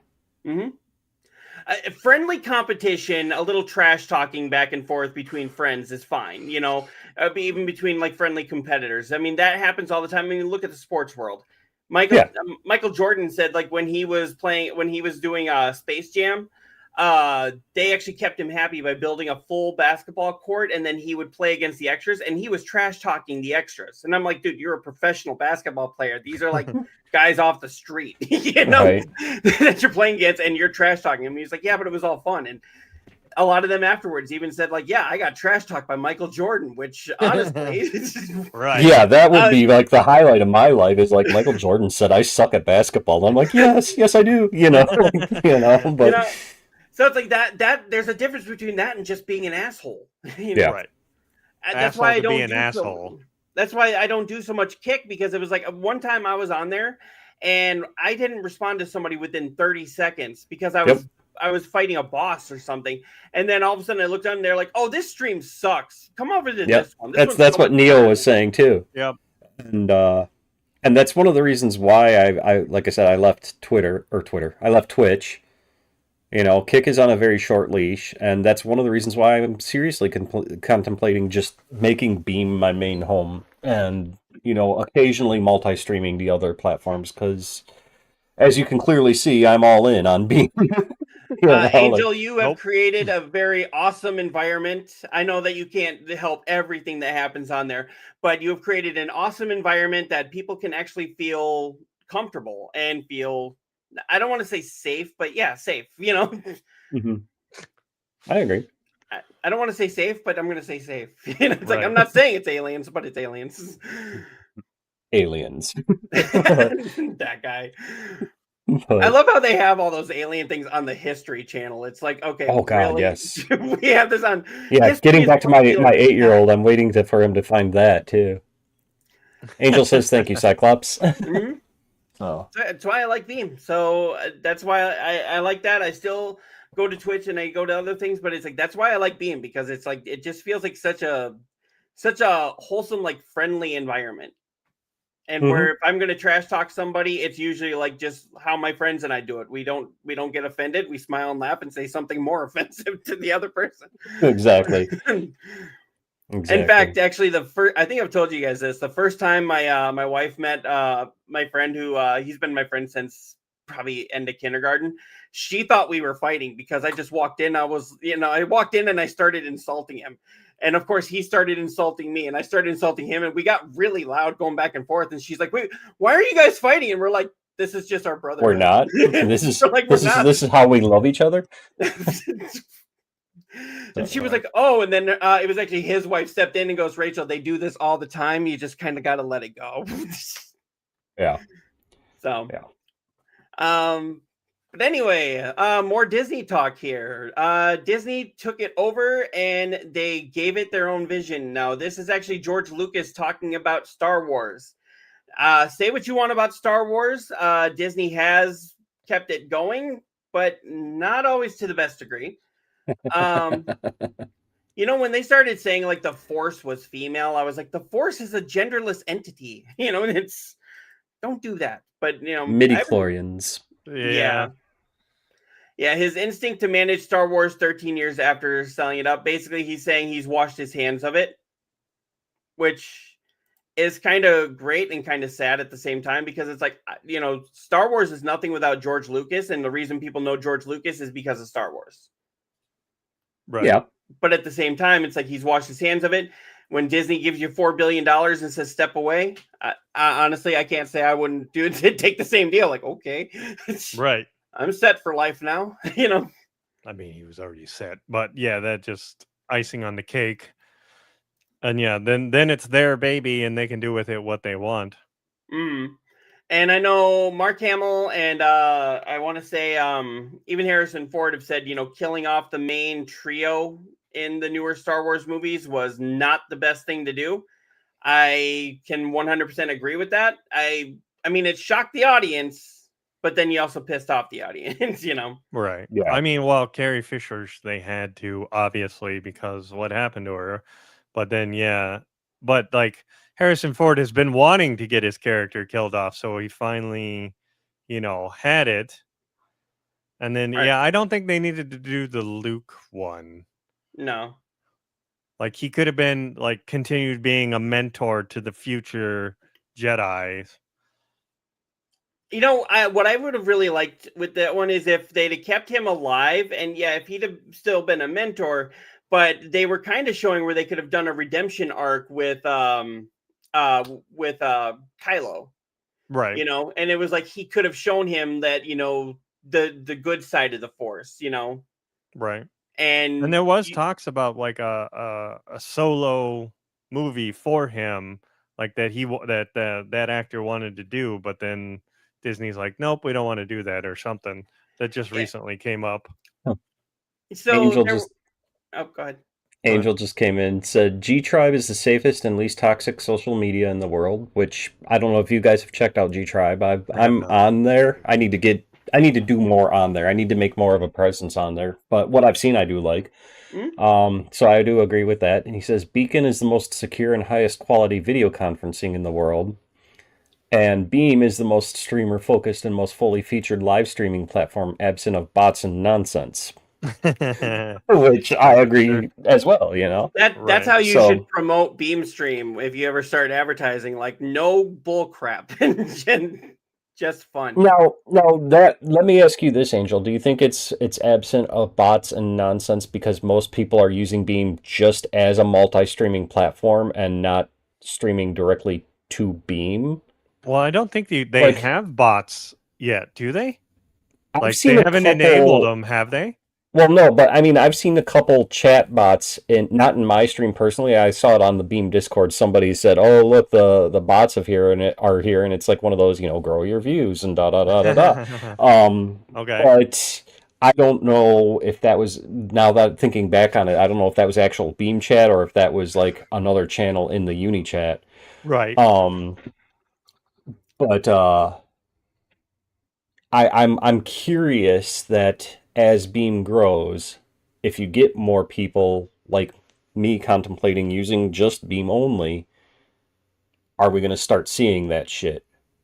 And if so, do you, Angel, already have something in place to counter it?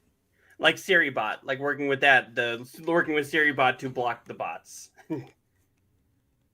That's what I know. Twitch does that, but I don't know about the other ones. While he's answering that here, with what we were talking about here with Star Wars, one thing that my former co-host said was what he would have liked to have seen, and I agree with this. You know how Rey's last name turned out to be Palpatine? Mm-hmm. What if instead of her saying that her last name was Skywalker at the end, she owned the Palpatine name, and then she kind of had to deal with like a sins of the father kind of thing because the whole galaxy hates that name, and then Right. she was set out to say the Palpatine name doesn't have to be synonymous with death and fear. It's the Palpatine name could be synonymous with hope. And I then can see she that. worked with them. They're And doing new ones with her, right? So maybe they're gonna do that. I would So- really love to see that, but I think got- them saying her name is Skywalker at the end of the third one was a mistake. I've got a response here. Angel says some chatbots are allowed, but we're very careful at what is approved. And then he said AI-driven anti-bot is in development by his team. Okay. Okay. So cool. New Awesome. exciting features all the time. I love it. I Yes. love it. Yep, and Like I hopefully when said- you come back on the show, we can talk about it more. Right? Right. That's in December. Coming December up. 9th. What, December 9th, I think it is? Yeah, that's gonna be here before we know it. I know, Hey, right? Coming We're already creeping up on November. So Don't do that. It's not even Halloween yet. I hate going out to the stores and seeing Christmas stuff right now. It's like It no. is the 13th, the 13th, okay. Saturday the 13th, second Nice. week in December. Awesome. Guess I should put in for that day off. Yes. Yes, you should. It's Do it now. I mean, if I can get it, when I go back here in November, it's going to be back to go because they still haven't met their quota that they want. So that's when you just tell them, like, hey, I'm putting in a notice that I am going to not be here this day. And if you don't Wow. approve it, you are going to notice that I am not here this day. He says that 250,000 users on Beam is quite large for a new platform. I agree. And he said, so the Beam culture is proving to be different, Okay. which I agree with. And I think that ties in with what you were saying earlier, Cyclops, about it being safe, feeling, so. So pretty much the jerks haven't found it. But- go ahead. You have to wonder, some of those, I've noticed, like, when I was on Live Space, a couple of those, for lack of better words, jerks did come over to Live Space. I think it was more just to secure their name so that somebody else couldn't take that name on the platform. Right. One or two did try streaming on Live Space once or twice, and they're like, you know what? Fuck this, I'm going back to my my channel, you know, like Angel says they found it but get banned. Nice. Good. Awesome. We don't need any of those on there. We don't need them. Slayer did come back about Star Wars. Star Wars is basically done and has been for a bit, but what about the new Spaceballs movie that they're working on? I love that they have Rick Moranis coming back. Like, Okay, so 20-year hiatus or 30-year he's hiatus. not the only, you know, all of them that are still around are coming back. Rick Moranis is back. Bill Pullman is back. Daphne Dunga or whatever her name is. Daphne Zunga or whatever her name is. She's coming back. They've Mel got Brooks. John Candy's son. They've got Bill Pullman's son is coming in as well, which I think I know that they already said what his name is going to be in the movie. I can't remember what it is, but I think they should play on the Bob aspect of it because every character that he's ever played in movies, it seems like, in at least the last 3 movies, his character's name has been Bob. He was Bob in the Marvels. Right. He was Bob in Top Gun. And I think it would just be hilarious if he said, yeah, you know, my name is this, but my friends call me Bob. Even just something as simple as that. Right. I also I read the dude who had the one line, "We ain't found shit," when they're combing the desert. He's coming back, and they actually have an updated version of that scene, which from what I'm reading, is even more hilarious than the original. I believe I read that they said that the guy that played Colonel Sanders is coming back as well. Louis Pullman is who you're thinking of. Yeah, and so I'm cautiously optimistic. Mel Brooks? Right. Yeah, of course, Mel Brooks. I'm cautiously optimistic about this.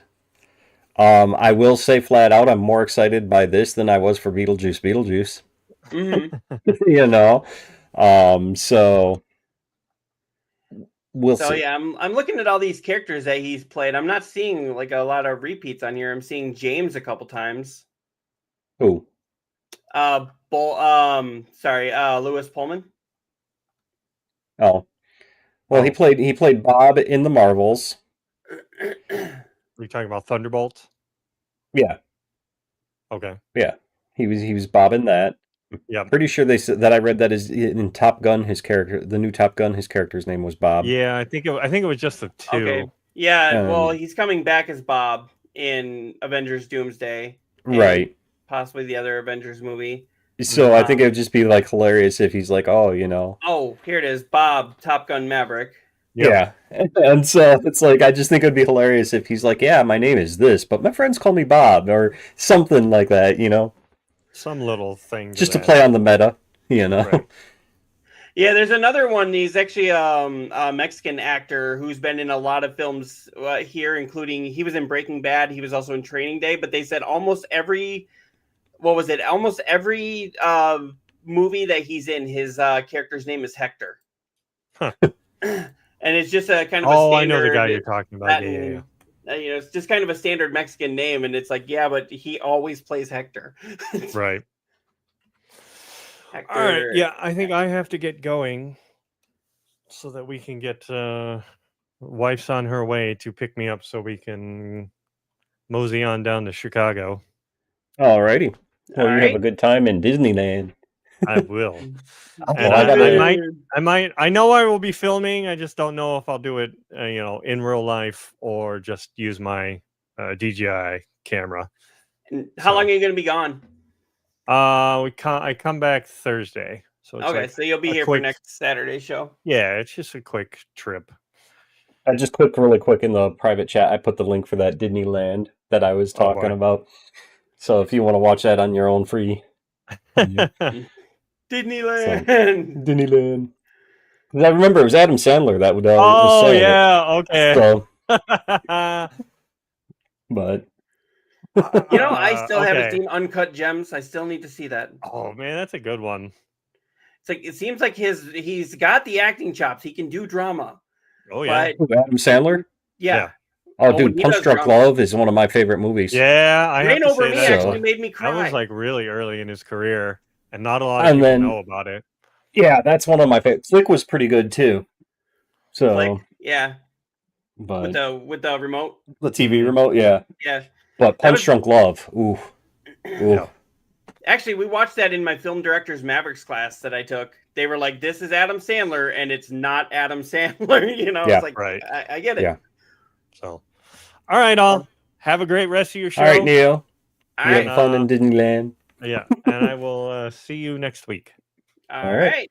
All right. All right. Bye. Later. Is that what you're doing? Laters! So, Yeah, Adam Sandler, I really need to see Uncut Gems. I remember people were talking about he deserved an Oscar nomination for that, and I was like, can you imagine Adam Sandler getting an Oscar nomination? I haven't seen that one either. So, Yeah. Everyone tells me it's so great, and I know it's on Netflix, and I need to watch it, and I'm horrible for not watching it yet. You know, I've seen Well, I don't- Halloween, but I haven't seen Uncut I Gems. don't have Netflix right now. So I haven't even seen season 2 of Wednesday yet. No, I haven't watched it yet either. I know the wife wants to resubscribe to Netflix when they start releasing the Stranger Things final season. Oh, are you going to And- try and go see the last one in the theaters? They're releasing it in like Fuck 300 theaters. No, I don't give a rat's ass about that. That's all her. So What is wrong with you? the 2 episodes that I've seen of Stranger Things made me pissed off more than anything. Because first of all, they ruined Kate Bush for me Why? running up that hill. So here's the thing about that. That song, and it wasn't just Netflix that ruined it. It's kind of a roundabout thing for me. So I used to listen to Kate Bush in high school. Hmm. I got made fun of for listening to Kate Bush in high school. Netflix comes along and uses Running Up That Hill for like that entire fucking season. And everybody and their mother on Facebook, including everybody who used to make fun of me, oh my God, I love that song. Kate Bush is the greatest. Da da da da da. I'm not in, I don't try to gatekeep people. If, newer generation wants to find out about Kate Bush, that's excellent. I'm all for it. It's these fuckers that made fun of me all through high school that are now saying this is the greatest thing ever. It's like, no, you know what? Fuck you. You used to bully me because of that shit. Yeah. So they ruined that for me. The second thing that they ruined for me was the song Never Ending Story by Lamar. Because they kept fucking singing that song, and that one actor, I can't remember his name, I can't stand his, I couldn't even tell you his character's name. I just want to punch. And no, it's not Finn Wolfhard, no, but the one with the lisp. sure. Anyway, they ruined that song for me. And I mean, I get it. The show's set in the 80s and da da da da da, and fucking Neverending Story was out then. And yeah, I get it that why they use that song, but it's like, Jesus Christ, you guys are ruining my childhood. And so yeah, I've only seen 2 episodes of Stranger Things, and I'm like, I'm good. No, remember that Koimiya X is the one who gives the hot takes that nobody has asked for. Yeah, pretty much. Pretty much. So, I mean, I've also never seen a single episode, and I've been told that I need to, but I've never seen a single episode of American Horror Story. Oh, that it depends on which season, but that's a great show. I've heard that as well. So, I haven't seen that one since they did the 1984 contemporary slasher one, which was very much a take on like Friday the 13th. And it's not that I haven't wanted to see it. It's just that I haven't had a chance to see it because streaming and then watching other things and so many other things come out, and it's like you get busy with your life. I just haven't watched it all, but I know Macaulay Culkin came back for one of the seasons there. I need to get caught up. And then they have a spin-off series called American Horror Stories, which is like kind of like the Twilight Zone, where it's like each episode was something different. okay. So yeah, I kind of want to watch that, but I'm like, yeah, I kind of want to watch this one first. Right. I don't know, maybe it's the ADHD. Like I have to finish watching this before I start watching that. Otherwise, I just watch it all, and then I'm like, wait, what happened? Right. Makes sense. So, but speaking of Netflix here, Netflix could actually buy Mortal Kombat, Hogwarts Legacy owner Warner Brothers Discovery. Multiple parties have already approached Warner Brothers Discovery, the company claims, and I don't know if they're actually.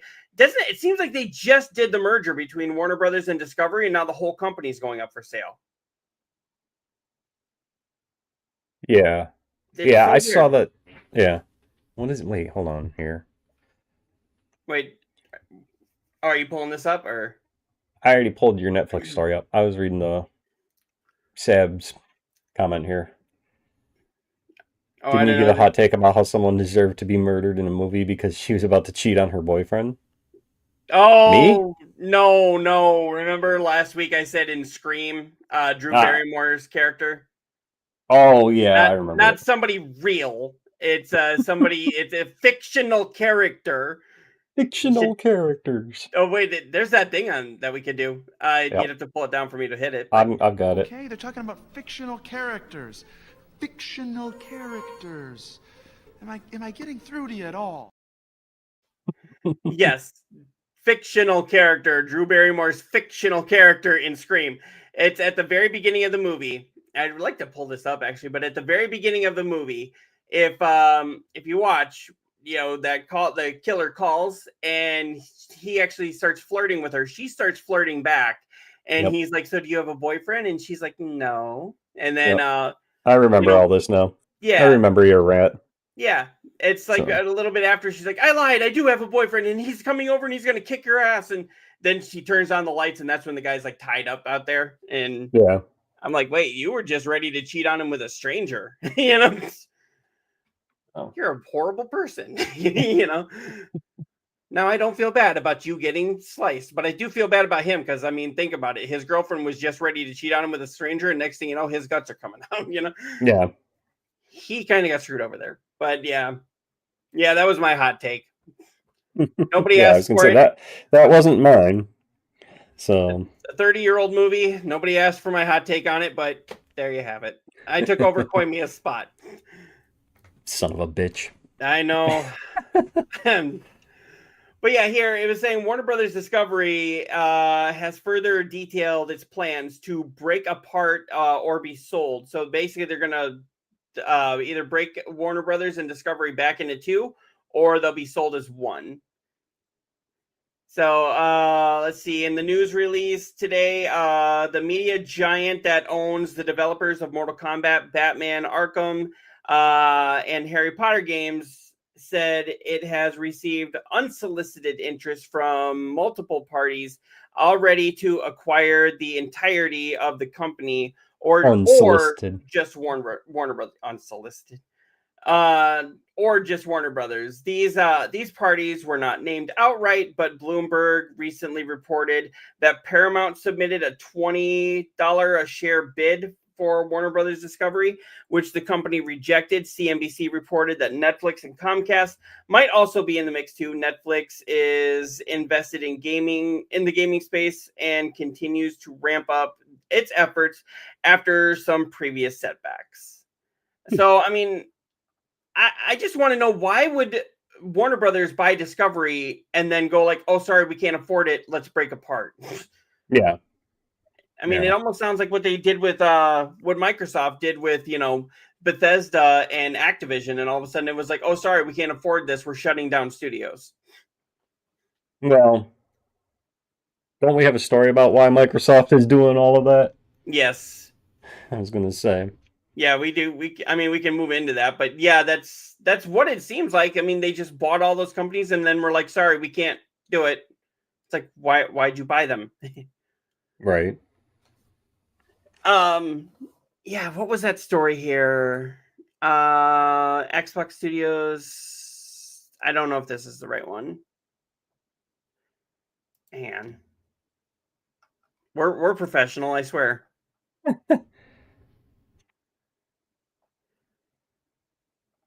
Fictional characters. Yes, fictional characters. Am I getting through to you at all? What was I going to? Where is it? Okay, Microsoft has reportedly pushed Xbox. Okay, yeah, here it is. Found it. So yeah, Microsoft has reportedly pushed Xbox Studios to deliver a 30% profit margin, allegedly leading to all these layoffs, canceled projects, price raises, and the end of exclusives. So basically, it's Right. like it's being set up to fail, as they say here on IGN. But a 30% profit margin is actually significantly higher than the rest of the gaming industry. Yeah, if I remember correctly, I read somewhere they said Sony only made like an 11% or 16%, something like that.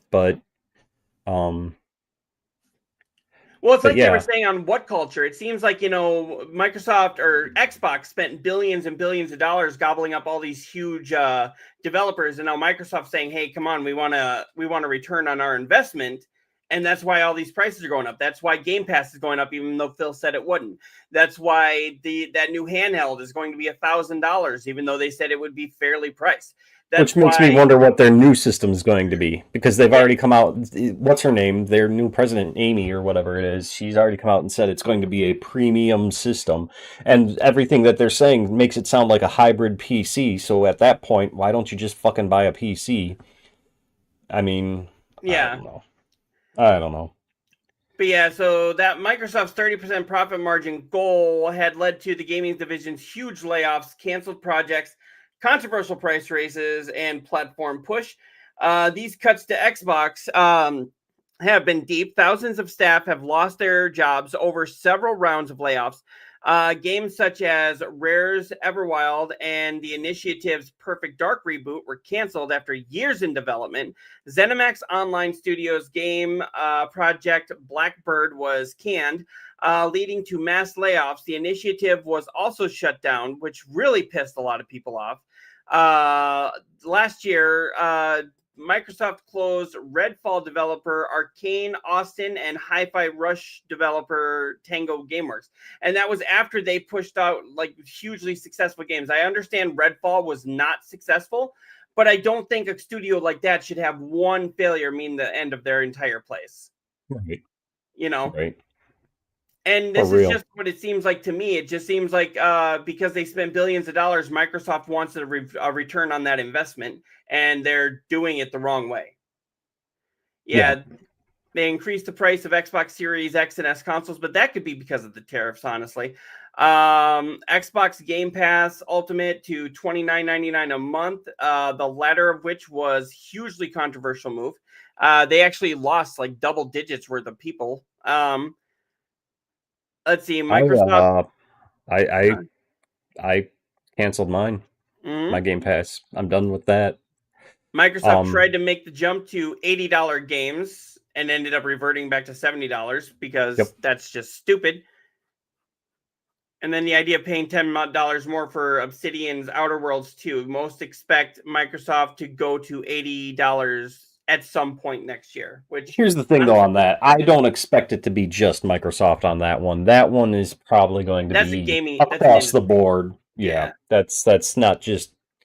I mean, people are saying Microsoft this and Microsoft that because they own the studio that is putting out Outer Worlds 2. Yeah. But I think in the grand scheme of things, that's not going to be a Microsoft only thing. All games across the board are going to make that jump eventually. But is It's that just a matter of when. is that a publisher issue, like Microsoft who publishes the game, or is that a developer decision who makes the game? I honestly thought it was the developer, but I'm not sure because I mean, otherwise, why would you have such a price difference in certain games coming out? You get some AAA games coming out that they're $69.99, and then you got another game that comes out at like $24.99 and another one at $39.99 and then I mean in and of itself, look at the differently priced games when you've got your standard version, your deluxe version, your uber deluxe version, that's all developer. I'm thinking that's going to be more of a thing if they go to like $80 or $100 games. The base price for just the game is $80. Right. Yeah, that's I think the developer, not the publisher. Yeah. Now here's what we were I could talking be about. wrong. I could be wrong.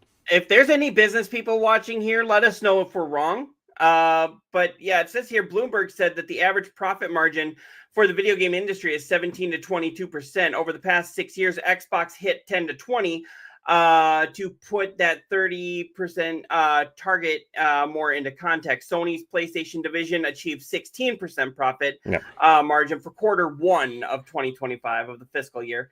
Bloomberg said Microsoft Chief Financial Officer Amy Hood enforced the new target in fall of 2023 amid Microsoft's $69 billion acquisition of Call of Duty maker Activision Blizzard.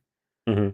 Now, I had to actually correct some people because in a Discord I'm a part of, and they were all like, "Oh, Phil Spencer's up to his shit again." I'm like, actually, this isn't Phil Spencer this time, you know? Yeah. Like, that's the thing. Phil, I think, is the face of Xbox, so he gets the brunt of the shit when it blows back. But it's actually Microsoft's people. Yeah, this isn't Xbox doing this. This is Microsoft doing this, and I completely agree that because Phil is the face of Xbox, people just assume he's Microsoft. Yeah. So. Yeah, the upshot now is, according to Bloomberg, the games that are cheap to make are or considered more likely to make lots of money may take priority over riskier projects. Xbox's floundering hardware division, meanwhile, may face a significant rethinking. Here's the thing. One of the developers of God of War actually said these bigger companies need to start taking risks on smaller games. Yeah.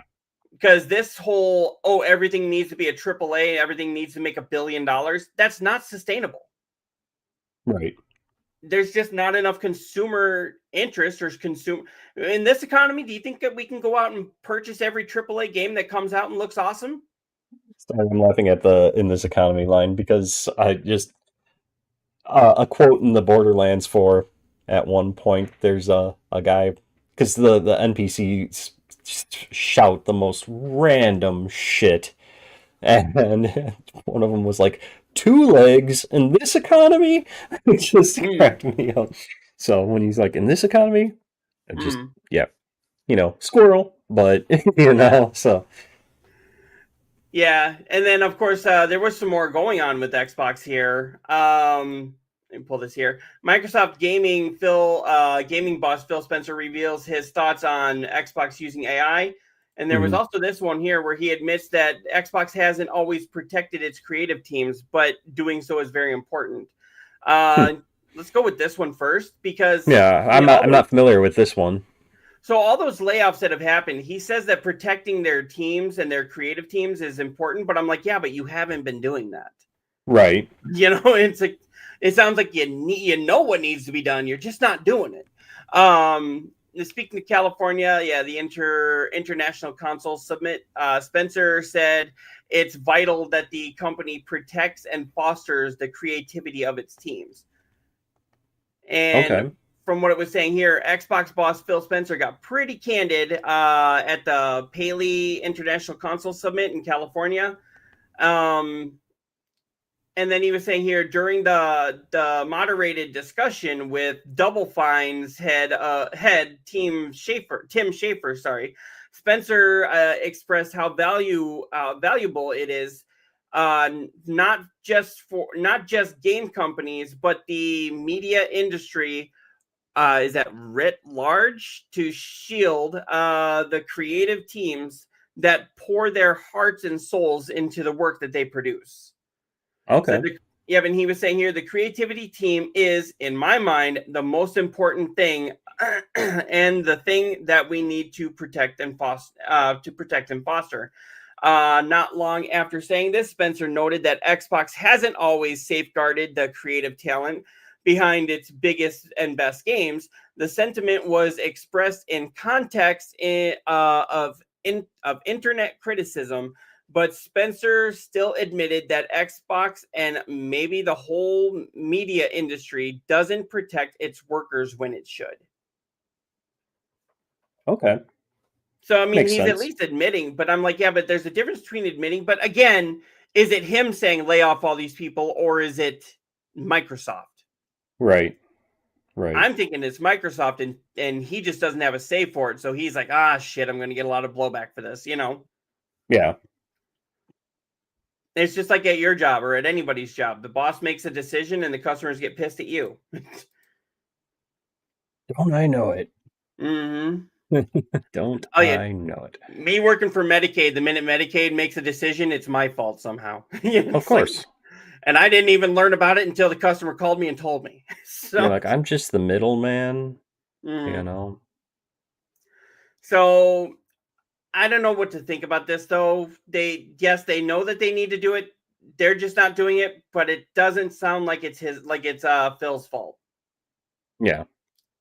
He's just Microsoft the Phil. face. Microsoft, listen to Phil. And then here it was after releasing the $1,000 handheld. Microsoft has said that its next gen. This is what you were talking about. Its next gen console is going to be very premium, very high end, curated experience. Again, at this point, why not just buy a fucking PC? Can I interject here really quick about this? I keep seeing advertisements for this damn handheld, and I keep seeing, people talking about it and all that, and calling it an Xbox. It is not a fucking Xbox. It's a handheld that plays Game Pass games. You couldn't play your own library unless they're part of the Play Anywhere library. You can't pull up your main Xbox library. Yeah, it has to be part of Play Anywhere, and that has to be agreed by the developer. It has to be a part of Play Anywhere in it, or the Game Pass. It does do the Game Pass. But to sit here and call it an Xbox console, it is not a Xbox console. It's a handheld PC. Because, it says that you can access your other PC stores, so I'm assuming you can get Steam on it. Yeah. Mm-hmm. To sit there and call it an Xbox, it pisses me off to no end. Oh, yeah. No, I get it, because it is not well, what is the Switch? Doesn't the Switch let you play anything anywhere, like anything that you have in your library? Yes. The Switch, the Switch as the handheld unit part of Switch, it's still a Nintendo Switch. Mm-hmm. Literally every game that you have on it can be played. Yes. Yes, because it's pulling from your digital library. This is not pulling from your Xbox library. This is pulling from Play Anywhere or Game Pass. That's it. So, in a sense, this is really just a more expensive yet bastardized version of the Switch. It's it's called like the Xbox Ally. Yeah. And so this system has existed previously as just the GOG Ally. Mm-hmm. All they literally did was slap a Microsoft logo and button on there and give it access to Game Pass and Play Anywhere. Okay. That's it. So it's more like the Steam Deck than the Switch. And it's more expensive. Yeah. Because they got I don't know why they're doing that. Again, I think that's because of the $69 billion price tag. I'm sure of it. So... what's Slayer say here? I'm an Xbox guy. He says, I'm an Xbox guy hardcore, but handheld isn't worth it. I decided to instead get a gaming laptop for $200 to $400 more and be able to upgrade the store. Exactly. Yeah, you can't even upgrade this thing. You can't. It's just, here it is, and have fun. Yeah. So, yeah. This is, I don't know. I was really excited when I first saw that they were doing this, because I was like, oh, Xbox is getting into the handheld. And maybe I even thought that, it was going to be kind of like Nintendo's handheld, where they had like their own like games for it. I would kill for it. If it was like a legit handheld Xbox, I would consider it. Yes. Even the cheaper version, not the full $1,000 version, but even the cheaper version, I would consider it. But then I looked into it more and found out that no, it's not an Xbox, and that's why I'm like, okay, I'm done. So this is something I'd like to have, just to say that I have it and actually play with it, but it's not something I necessarily have to have. Right. So it'd be and cool. I always have to have like the newest systems and stuff. But I'm not, looking at the next Xbox and going, yeah, I must have that. Like the Switch 2, I'd like to eventually get the Switch 2. Yeah. But now with this new this new Xbox coming out that they're just kind of teasing now, which is probably at least 2 to 3 years away. Oh, yeah. I'm interested to see what they do with that, because so many people are like saying no to this. But how are you going to have $1,000 handheld and then put out a new console at like $600? Yeah, I agree. You I agree. can't say like, oh, this is even better and it's cheaper, and it's like, okay, well, what? You know, I don't know. I'm not going to go out of my way to get this. I might wait until this has a huge sale on it, Mm-hmm. and I can get it for 600. If at all. Yeah, if at all. By the time they have a huge enough sale on it, I might actually just completely lose interest in it. Yeah. Yeah. Especially when I can just play these on the new Xbox, you know. Right. Now Phil was saying here, Phil was saying here, the Microsoft gaming boss Phil Spencer reveals his thoughts on Xbox using AI. So, I have always said, and when we were on Dingy and Looker's podcast, Mhm. AI I think is a great tool to use to enhance. It does not need to be what you make your games with. Right. So if I'd want to create, I think it's best if you create the initial design, and if you put it in AI and AI can enhance it, make it look better and give you an idea that maybe you never had, and then you take it from there and then create something more out of it. That is what I think AI should be. I do not think it should be made to make entire games like Elon Musk is trying to do a whole game out of AI. Yeah. I don't know. I have thoughts on AI that, it's like you said, it can be used for really awesome things, but at the same time, like and it's getting better. It's getting like I saw a video today on Facebook that was AI made, and had you not known what to look for, you would have thought it was real. And unfortunately, it's being weaponized for stupid things, and I don't like to get political and all that. Like the video that I saw was supposedly of these videos of Chicago police officers arresting ICE agents. The whole fucking thing was all AI. So unfortunately, it's being used to spread that divide even more. Yeah, politically weaponize it. Yep. Because this country is not divided enough, obviously. Exactly. But yeah, I can totally see what you're saying there. But yeah, it says here, as reported by IGN, he was speaking with Peli International Council Summit. So this is continuation of what we were talking about before. On the topic, big ideas, small games, creativity beyond the blockbusters.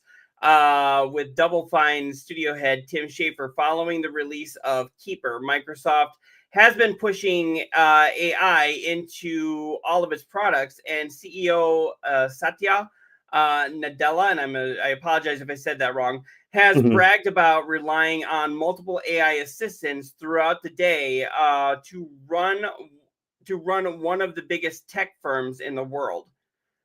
Now it says here, but it's less clear how those tools are being used by rank and file employees within the company, especially on the gaming side. According to Spencer, Microsoft Gaming's biggest deployment of AI technology right now is in its platform moderation tools. The company announced last year that it's been using AI tools to help flag and intercept offensive or spam-related communication on Xbox, which has had its own problems, but that's all they're really using it for. They're not using it for game development, but I mean, it's just one small step before they start. Yeah. It's going to be interesting, I think, as the technology grows, what's going to be possible. So yeah. And just kind of moving along here, there was one story you were really interested in here. Yes. Halo announced for everything. Yes. So I don't know. I will admit, Halo 1, this one, is the only one that I've beaten. I have the Halo collection on the Xbox. Oh, sorry. Trying But to get that to stop because that's distracting. but yeah, I'm excited. It looks amazing. Have you seen the difference that they've done? Graphical Yeah. updates? Yes, I saw that. But many questions remain unanswered about this remake. Do we have some surprising? But we do have some surprising info. Let me see here. So, but is it a remake or is it a remaster? It looks. I It's mean, a right here. remake. They built it from the ground up. They redid all of it. They even went in and I was reading it up. They even went in and re-recorded the mocaps for the cutscenes. They re-recorded the voice actors for the cutscenes. Like they went in and So rebuilt they it went from. balls to the wall for it. Yeah, yeah. And I didn't see it at the time, but I'm hoping for a PS5 Pro enhanced mode. So, do you think they should remake the entire series and put it on PlayStation, or do you think they should just do a remake of this one and just kind of take the story where it may go? I think they are testing the waters. Kind of like when Gears of War came out on the PlayStation. I think they are testing the waters to see if it sells and if there's any interest for. I mean, God, how long ago did the first Halo come out? Oh, that was Years ago, years ago. what, And so 2001, I want to yeah, say. and so to see, I think they're drumming up interest to see if there's anybody on the Sony side who'd even want to play a 24-year-old game, Mm. you know. Um, but yeah, I'm excited. I'm excited. So yeah, I thought it looked really good. I've said, I've got both here, so Hmm. I am all for any which way they want to go. But yeah, I thought it looked really, really great. Yeah, I can't wait. Yeah, it's exciting. But here is the thing. Can you take that down for just a second? I want to pull something else up here. This was actually something that I've put in our group just last night. Actually, this is what a lot of people are thinking of this whole thing. There, you can pull it Oh, back up yeah. there. Yeah, I saved that picture. That cracked me up. It just seems like this is what a lot of people are thinking Microsoft is doing now. I mean, Well, they it's got to make very up much. that money. So they got to make that 30% somewhere. And, so I mean, that's why I'm thinking a lot of games that they initially said will be Xbox only Mhm. are now coming out more as, on other systems. Look at wasn't Outer Worlds 2 supposedly or initially going to be Xbox only? Yeah, and it was going to be like an $80 game. Yeah, and now it's on every system. Mhm. They've got Halo now coming out on every system. I'm almost positive at this point now that Elder Scrolls 6 will be on every system. Um, it's I would say 85% confident, maybe even 90% confident that the next Fable will be out on multi-system. Yeah, most likely. Fable, I'm actually looking forward to. I've seen the trailers for that, and Hmm. that looks fantastic. And Oh Brian's yeah. not here to say that get the fantastic counter on here. Oh yeah, no, Um, I'm for that one as well. hmm So If that one is as good as South of Midnight was, which is still an Xbox exclusive as far as I know, if yes. it's as good as that, and it's just maybe that kind of thing on a bigger scale, oh my god, that'll be chef's kiss, like you say. Yeah. Yeah. Yeah. South of Midnight was a great game. If you guys have not played South of Midnight, definitely give it a try. It is amazing. I I gotta really finish it, but I loved what I played. have you got to Hug and Molly? No, I'm not that far into it. I'll Okay. be honest, but I mean that one, even my kids, that one made them go, "Wow, this looks really cool," Mhm. So for anybody that doesn't know, South of Midnight is actually a game based on Southern United States folklore. It's you're actually in a hurricane. Your house gets swept away with your mother inside, and you've got to go try to protect her, go find her, make sure she's safe. And while doing this, you find out that your house went much further out than initially thought. And you come across all kinds of Southern folklore creatures. It's really great. It's a lot of fun, and I don't know, it did not deserve any of the backlash that it got, because once people got their hands on it, it was like, holy crap, this is amazing. Right. Which is a lot of games that seem to be coming out that, get a lot of,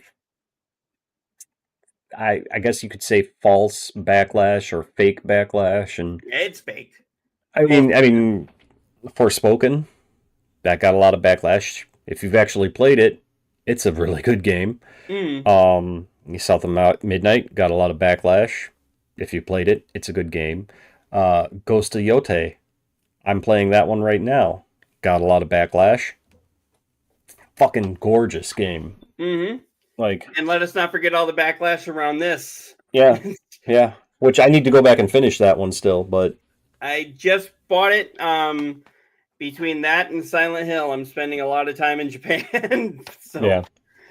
But yeah, I'm really excited to start that one.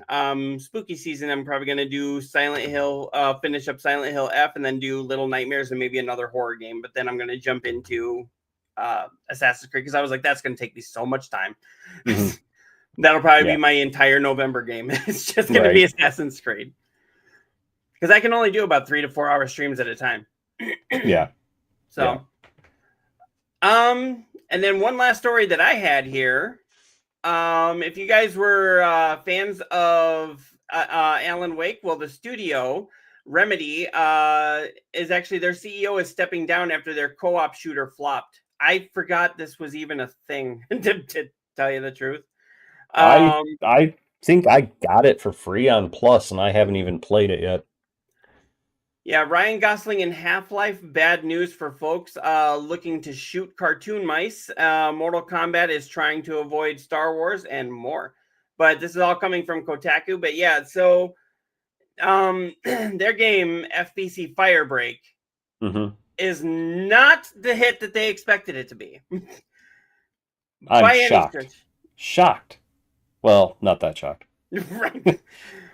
I put that up all the time, but yeah, so we need to get that on here. I'll put it on here at the end. I don't know if we have that one. We don't have that one yet, but I'll put it on here. Yeah, we need to get that one. But yeah, 2 different announcing. It says the delay for Mouse PI for hire, Remedy's CEO leaving, and some good news for Mortal Kombat. But let's get this going first. It says here, Remedy's CEO is stepping down following FBC Firebreak flopping. On October 22nd, Remedy Entertainment, which did Alan Wake, Control. They also did, Quantum Break. They've done amazing games, but they confirmed to investors that their company CEO, Taro Vitrala, again, I'm sorry if I said that wrong. Yes, because he's going to come on here and bitch. Yes. Stepping you said my name wrong, asshole. Yeah. Do you know how many things I probably say wrong on here? For real. And you know what? If you ever hear me say something wrong, or if you know that I need to be corrected in some way, we are totally open to it. We're not those kind of people like, oh no, we're right. No, say it. If we fuck up, call us out. But yeah, he's stepping down. He's been CEO since 2016, so almost 10 years. Mutually agreed with Remedy's board of directors to leave the position. Remedy co-founder Marcus Mackay will be the new interim CEO as the company looks for new leadership. Here's the thing, though. Remedy games, for some reason, most of their games are spectacular, but they don't make a lot of money. Yeah, like Control didn't make a lot of money. But for me, that's one of the best games out there. Yeah. Alan Wake, it didn't start making a profit until a year after it was out. Right. And I still And think that it's was one of based all on word of mouth. Mm-hmm. The first Alan Wake game came out against the first Red Dead Redemption and was only on Xbox. So I was like, that's where their problem was there. But once that came out, again, spectacular game. People give these games a shot, but FBC Firebreak, it just seemed like it was another what do you call those games? Those Royale? It was another just shooter Royale. Was it a Royale or was it an extraction game? I thought it was an extraction. It's more of an extraction game, but I mean, when you're going out against all these other games that are vying for the same audience, I didn't think it stood a chance, especially when you get from a studio and they're like, oh, we're going to put all kinds of Easter eggs for these games that a lot of people haven't played. Yeah. I mean, I've got one word for them: Concord. You know, like, and don't get it. So, I normally hate games like that. Like, I don't like Valorant. I occasionally dabble in Marvel Rivals. I will play Fragpunk. I like Fragpunk. I played the beta for Concord. I loved Concord. Mm-hmm. I pre-ordered Concord. That's how much I loved it. You guys can quote this, but make sure you're quoting Koimiya X. And that's how much I loved it. But, you know, it sadly, you know, what happened to it. And I had serious concerns, although now a lot of those concerns have been lifted after I played the Server Slam. But that Arc Raiders game that's coming out at the end of this month, I was just like, is this Concord 2.0? I mean, it's got a lot of the bright, vibrant colors as well in their advertisements and shit. But that Server Slam was a lot of fun. And so I'm hoping, I mean, granted, the Concord beta was a lot of fun. I'm hoping Arc Raiders does well. And from what I've seen so far online, early, what's the word I'm looking for? Early talk about it is that it is going to do good. You know, there seems to be a lot of positive comments coming on the interwebs about that Server Slam and the previous betas and things. So keep your eye on Arc Raiders. It does look like it might do good. Oh, yeah. Yeah, so I mean, it's sad he's stepping down. I hope that does not mean a dip in quality of their games that they have, because I think they have said that they are working on a remake for Max Payne 2 and 3, and then they're also doing Control 2, and at one point I heard they were doing Alan Wake 3, but I don't know. I'm hoping none of those get canceled as a result of this. I don't think a CEO being replaced will cause that, but you never know. It could if the new one comes in and wipes the slate clean. Yeah. I don't see them wiping the slate clean on an Alan Wake 3. Not after 2 did so well at the Video Game Awards and all of that shit. Control, maybe. If anything, I could see them cutting the funding for remakes of or remasters of Max Payne, because in all honesty, who wants that? Exactly, you know. I mean, it was neat. It was neat at the time of its launch, the first one. I never played part 2 or 3, and everything I saw video-wise of part 3, I'm like, okay, it's now trying to be Grand Theft Auto. You know, like. And you know, we got Grand Theft Auto coming out finally. You know. Oh, and Supposedly. there's rumors that that's going to be hit with another delay. We won't talk too much about that because right now that's just all hearsay. Unless Rockstar officially comes out and says something, I'm not gonna worry myself about it. I could care less. At this point, I'm like, whatever. It'll come out when it comes out. It comes out when it comes out, and I probably still won't play it. What the hell's wrong with you? GTA is awesome. It's something. It's awesome. It's something. It's too full of itself now. So you're like Family Guy, like it insists upon itself. It does. It does. And like Seth MacFarlane actually said that came from a teacher that he had in college, who said that they didn't like the sound of music because it insists upon itself. So he just copied that and put it for Peter not liking The Godfather. Yeah. It's like, what does that even mean? I mean, I'll be honest, I never finished Grand Theft Auto 5. 4 I finished. 3 I finished. And 5 was fun, but I 5 mean, was I couldn't get into it. I hated the whole multi story aspect. that's I what made hated it great. No, I hated it. I absolutely hated it. That I mean, Angel is back. What is going on, Angel? okay, Angel. I think you should ban Koimiya from the platform because he is saying blasphemous things about our gaming lord and savior GTA.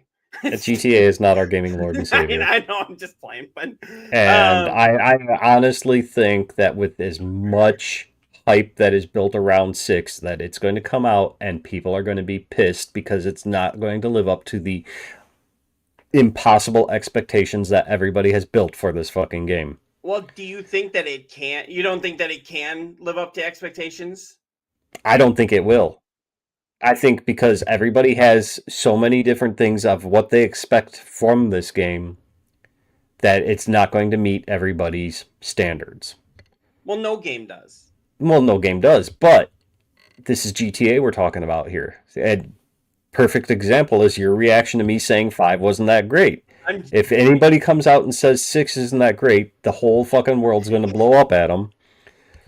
And, just it's it's a game. That's all I'm going to say. I'm just messing around with you, but I know you are. I know you're fucking around with me, but I'm just saying in general, the first review of that game that doesn't give it a perfect 10 is going to get fucking dragged through the coals. Because how dare you not give this game a perfect 10? Yeah, it's like the original The Last of Us. I remember like the minute somebody said it wasn't the greatest game, the whole internet attacked them. Exactly. And I don't think I think, people will like the game. People will enjoy the game, but I think there's going to be a lot of pissed off people out there as well because it's not what they expected. Well, okay, but what are you really expecting from this game? It's a crime story. It's Exactly. got this boyfriend It and is. girlfriend who, and it's basically you are playing as the protagonist, which kind of humanizes the antagonist. Mm-hmm. And a lot of people are saying there's probably a third or fourth protagonist that we haven't heard from yet. A lot of people are saying one of them could be like one of them is an undercover cop. Yeah, I know. Working with them. There's all sorts of storylines that people love. Everybody's saying it could be this, it could be that, it will be this, it will be that. And when it isn't one of those things that you think it will be, how pissed off are you going to be? I won't be. I know you won't. I'm just saying in general, sweeping, you got person A saying it's an undercover cop. So they're going into this game with the frame of mind that this person is now an undercover cop. And say they find out that it's not an undercover cop. Well, how pissed off are you going to be because you've built it up in your mind so much that it's this way and it's not. Mm-hmm. It's not going to meet the expectations of the gaming community, and I think there's going to be a lot of possible backlash. Other than just the normal controversy at courts. Exactly. Because I mean, let's just face it, it's only months away from hearing, oh, parents hate this because it caused this. And then let me ask you this: say the game comes out, doesn't meet the expectations of certain people. Mm. How long will it be before we hear we waited this long for this? And that's going to be a whole nother thing. Yeah. Well, yeah, I get what you're saying. I really do. I don't know if it can. Building up so much, I don't think it can hit all of it, but I think it's still going to be the biggest entertainment seller ever. I think it's going to be a great game. I think it's going to live up to a lot of the hype, but there's no way it can live up to all of it. After what, a 14, 15 year? I mean, hell, there's kids that were just born, when Grand Theft Auto 5 came out, and now Grand Theft Auto 6 is finally coming out. And we actually had a Grand Theft Auto 7 announcement before we got Grand Theft Auto 6. And see, I think the same thing is going to happen with Elder Scrolls 6. Because I mean, how long ago did they release that teaser trailer that literally was like a mountaintop, and people collectively shit their their pants at, oh my Shit their god, minds. yeah, shit their minds. You heard me, and The new thing, shit their minds. shit their minds, and and it's been crickets since. Yeah. Rumor is actually that they're going to talk about that, like Todd Howard was going to talk about that at the Game Awards. But again, I honestly think that if Todd Howard came out at Game Awards, it would probably be more about a possible Starfield on PS5. Well, you never know. Sometimes that would be my guess. Does surprise us. They'll be like, "Oh, by the way, Starfield is on PS5." Yeah. Yeah, Starfield, that would be my guess. A lot of people have not been happy with that. I didn't even try it though. So I've never finished it. I've played it. What I played, I mean, it's a Bethesda game. For all good and bad, it's a Bethesda game. Well, I mean, I played Indiana Jones. I thought that was the best game that I played so far this year, up until I started playing Silent Hill. But yeah, I mean, Indiana Jones has been the best game, and that's a Bethesda game. But then again, okay, let me rephrase that. It's a Bethesda RPG. It's a Bethesda RPG. I mean, it's if you've played Fallout or any of the Elder Scrolls, you've played Starfield.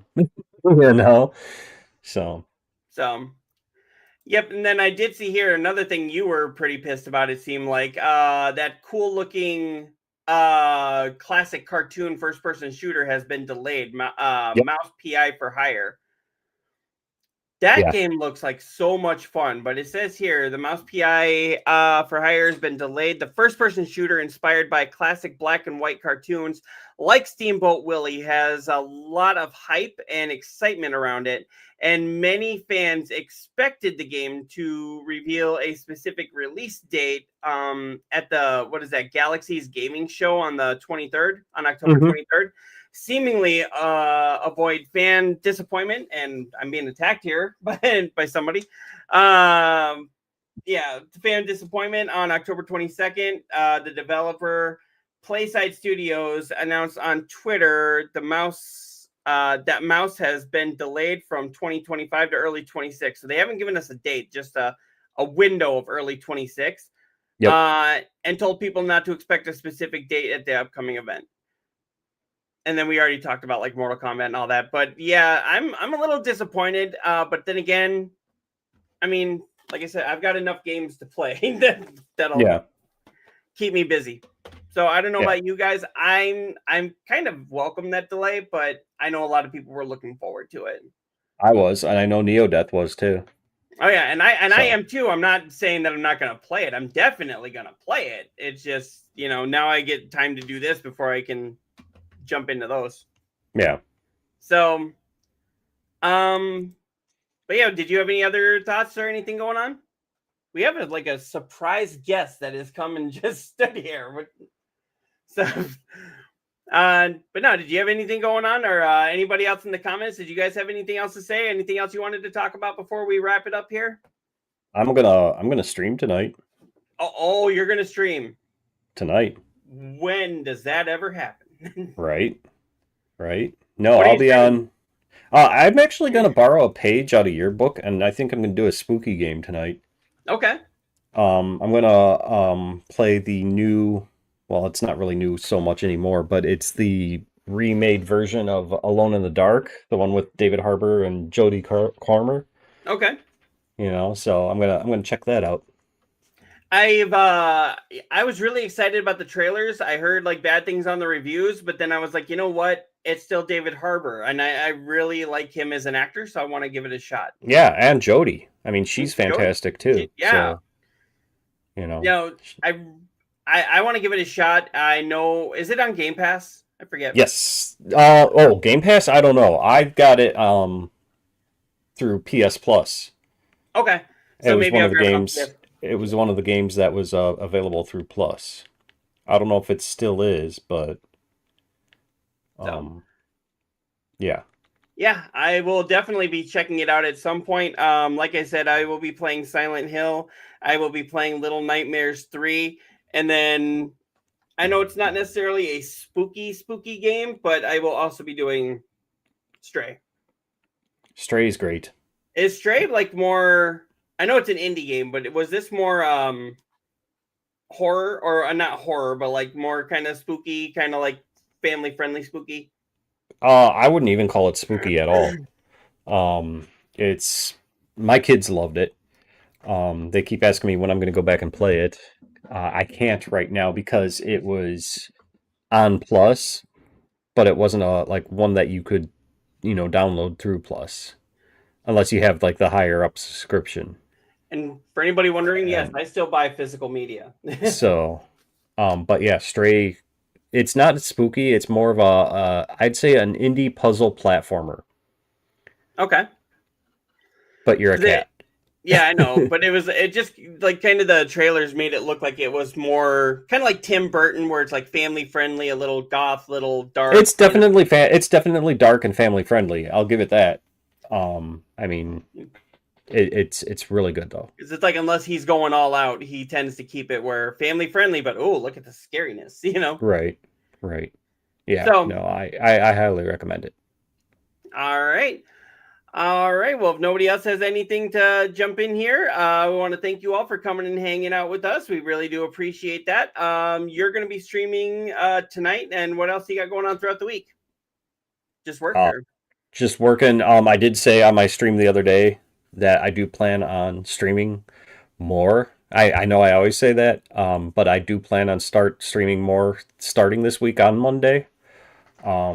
Just follow me on Twitter, at QuamiaX for announcements of when I go live and all that. Or if you follow me on Beam Stream, you'll see my go lives. Right. So. Yep, and throughout the week here, I will be playing more of Silent Hill F. I am absolutely loving this game so far. And then, like I said, I'll be doing Little Nightmares 3, and I'll be doing Stray, and then Assassin's Creed. Looking forward to playing all of those, and I will be streaming both on Twitch. I'm looking at doing more streams on YouTube. And then also, especially for Stray, I will probably be doing that on my TikTok Live. Why don't you use Beam and do it on all of them? I will be doing Beam and probably just doing it on all of them. Just do it all at the same time. There you go. So there you go. I was going to say, instead of doing one-on-one at a time, just use Beam and cut out the middleman. Yes, I'm gonna start. I stream on Beam all the time, but I'm gonna start maybe doing that way more often. Yeah, I mean, like I said, it's great for multi-streaming. I just personally, I think I'm just gonna make it my only your main home, except for when I do things like this and do my extra life. Then I'll turn the multi-streaming back on, but. So, I mean, clearly I'm all in for Beam. All right. So, all right. Well, we want to thank everybody for coming and hanging out. We hope that neo-deth has a great vacation with his daughter. And we will check you guys next week, unless there's any kind of big gaming thing that we have to break in through the week for. So, all right. And we'll see y'all later. Have a good one. Good night, everybody.